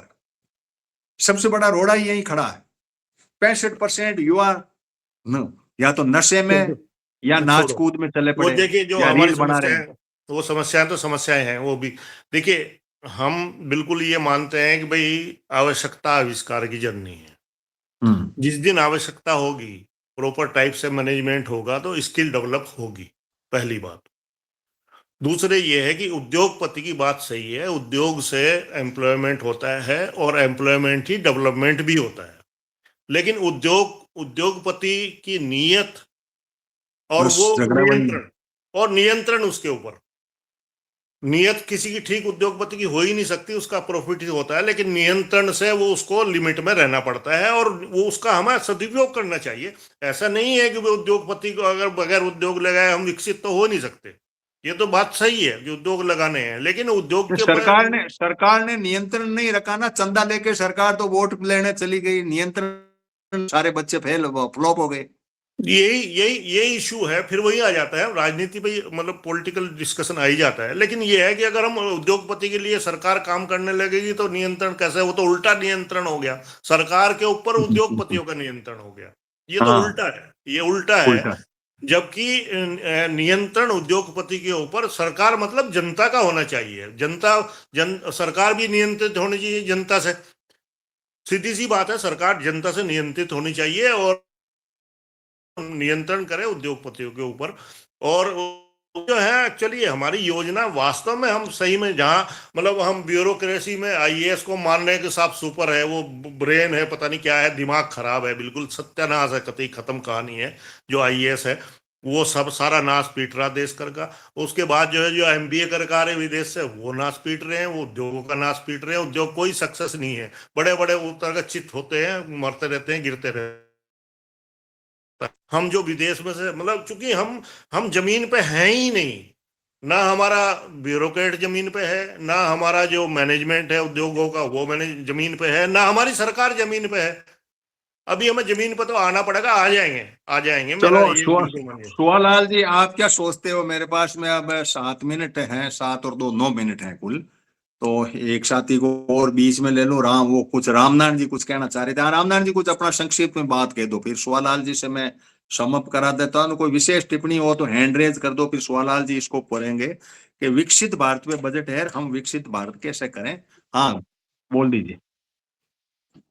जी मतलब सर कोई विशेष टिप्पणी तो नहीं है। बीच में आपने जब नाम पुकारा था तो क्या मालूम मोबाइल में कुछ गड़बड़ हो गई थी, नहीं चल हाँ, पा रहा था, चलो तो ठीक अब वापस ठीक है। चलो। हाँ, चलो तो ये जो रूपचंद जी। हाँ अभी हाँ हाँ, जो बोल है दीजिए। सरकार ने जो डील करी है, मेरे हिसाब से तो किसानों के लिए डेथ वारंट पे साइन कर दिए। जैसे आपने बीच बीच में बताया ना कि कुछ भाई हम ये मक्का नहीं भेजेंगे, दूध नहीं भेजेंगे तो उसका रूप चेंज करके भेज देंगे, जैसे मैंने बताया ना। जैसे और ऑनलाइन बड़े बड़े मॉलों में जब बिकेगा तो ये जो किसानों की तो कमर टूटना है साहब। अभी जो नया जो इनका जो प्रोपोगंडा चलो आया है ना, इसको अभी पढ़ो करो, हम्म, आनंद लो इसका। है ना। अभी हुई हाँ है हाँ, तो बस बस ये। अपन कर भी क्या सकते हैं। हाँ, हाँ रूपचंद जी, हाँ आप कुछ कहना चाह रहे हैं सुवालाल जी के? पहले आपकी भी टिप्पणी ले लेता हूँ। हाँ, मैं ये कहना चाहता हूँ कि ये जो विकसित भारत बनाना है ना, तो विकास का देवता जो है वो 3 बलि मांगता है। वो एक तो बलि मांगता है पर्यावरण की, एक जीव जंतुओं की, एक मानव की, और एक क्लाइमेट की। ये 4 बलि देने वालों में से हम कौन से बलि देना चाहते हैं ताकि हम विकसित हो जाएं?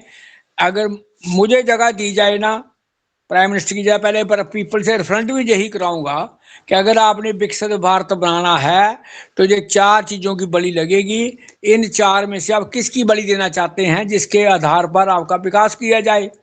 पर्यावरण 1, क्लाइमेट 2, टेम्परेचर लिविंग टेम्परेचर 2, और ये अपना जीव जंतु 3, और मानवता 4।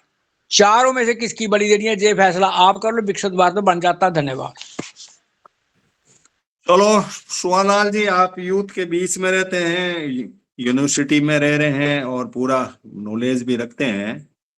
पूरा बजट समर्पित है विकसित भारत और युवाओं को, युवाओं के बीच में है। तो युवाओं वाला कौन कौन से हैं, आप भी अपने देखना, स्टडी करना, क्योंकि अगले संडे तक ये और संसद चलेगी, उसमें भी कई टॉपिक आएंगे और उनके ऊपर अपन करेंगे। लेकिन ये केंद्रित है क्योंकि बजट के ऊपर था, 1 तारीख का बजट था, राष्ट्रपति का अभिभाषण था।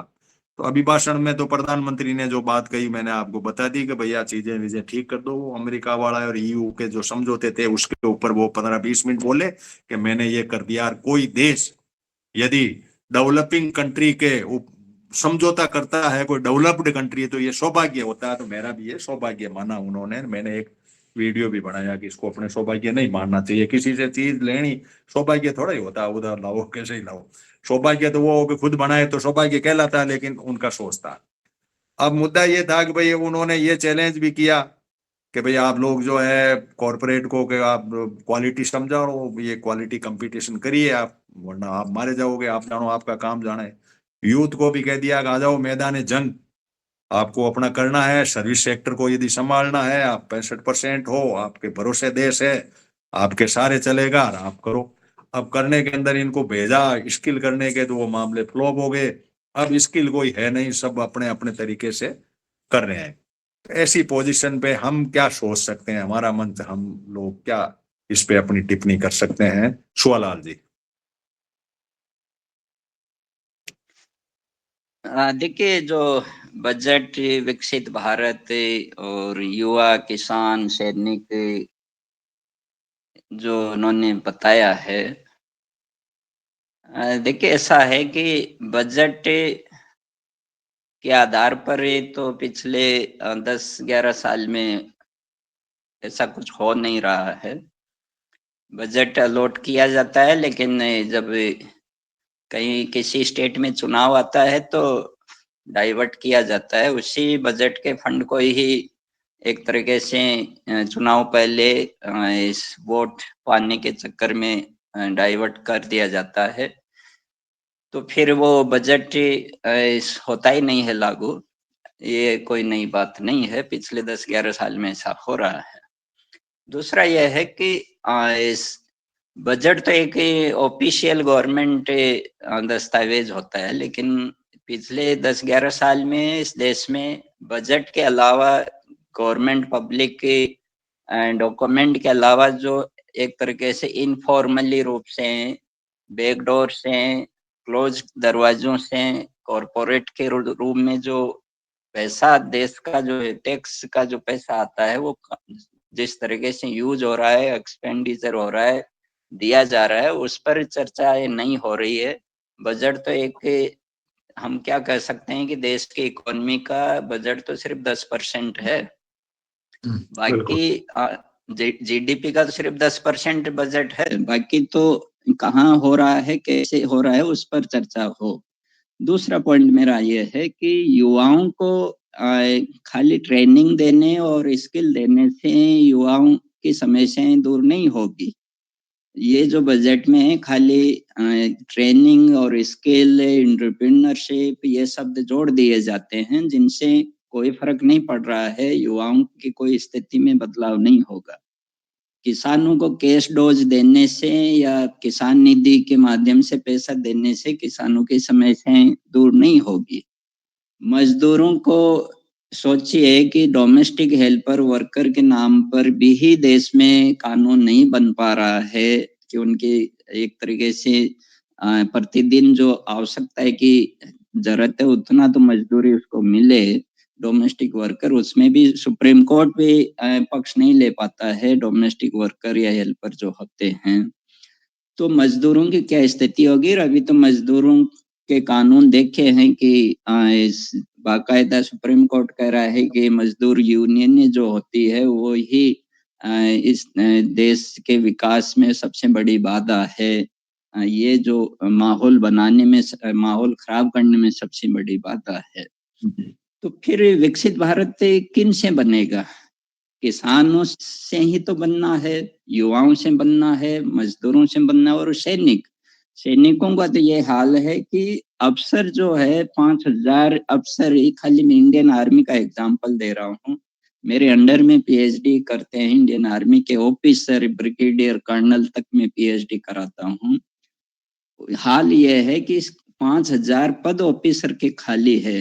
ये तो 4 साल पहले का डेटा है। दूसरा है कि ऑफिसर, जो आर्मी का बजट है, खाली ऑफिसर ही अपना खाना खर्चा कर पाते हैं। बाकी के जो जीडी ड्यूटी पर है, जो नॉन ऑफिसर ड्यूटी है, उनकी हालत बहुत खराब है, आर्मी हो चाहे कोई पैरामिलिट्री फोर्सेज की हो। दूसरा है कि ये जो जिस तरीके से आर्मी के सैनिकों का नाम बता रहे हैं, यहाँ तो सैनिकों का सम्मान तक नहीं हो रहा है। ये स्थिति है, तो फिर विकसित भारत किन से बनेगा? मेरा मानना यह है कि अब इस देश में कॉरपोरेट ऐसे हो चुके हैं जो देश को खरीद सकते हैं, देश के कई हिस्सों को खरीद सकते हैं। वो जो खरीद लेंगे जो हिस्से या जिन पर उनका कब्जा हो जाएगा, वो ही उनका विकसित भारत कहलाएगा। बाकी उसके अलावा जो भी लोग हैं, किसान, मजदूर, युवा, सैनिक, वो उस विकसित भारत से बाहर है, वो कभी भी विकसित हो ही नहीं सकते हैं। जब तक इस प्रकार की नीतियां होगी, इस प्रकार के सरकारें होगी जो किसान विरोधी, युवा विरोधी, मजदूर विरोधी, सैनिक विरोधी नीतियां होगी, तब तक विकसित भारत बनने वाला कुछ नहीं है। खाली कॉरपोरेट को दे दीजिए जमीन, लैंड, क्षेत्र, एरिया, बस वो डिक्लेयर कर देंगे कि भाई ये हमारा राष्ट्र है, हम विकसित है। थैंक यू, धन्यवाद। बहुत बहुत धन्यवाद। आपने बहुत आंखें खोलने वाली बात कही और बिल्कुल क्लियर कट ये बात थी। यही हमने शुरुआत में की थी कि फैक्ट यही है कि विकसित भारत है किसका और किस तरीके से है। चलो, आप सभी के जुड़ने का। अगले संडे संसद की कार्रवाई 6 दिन चलेगी, जितनी चलेगी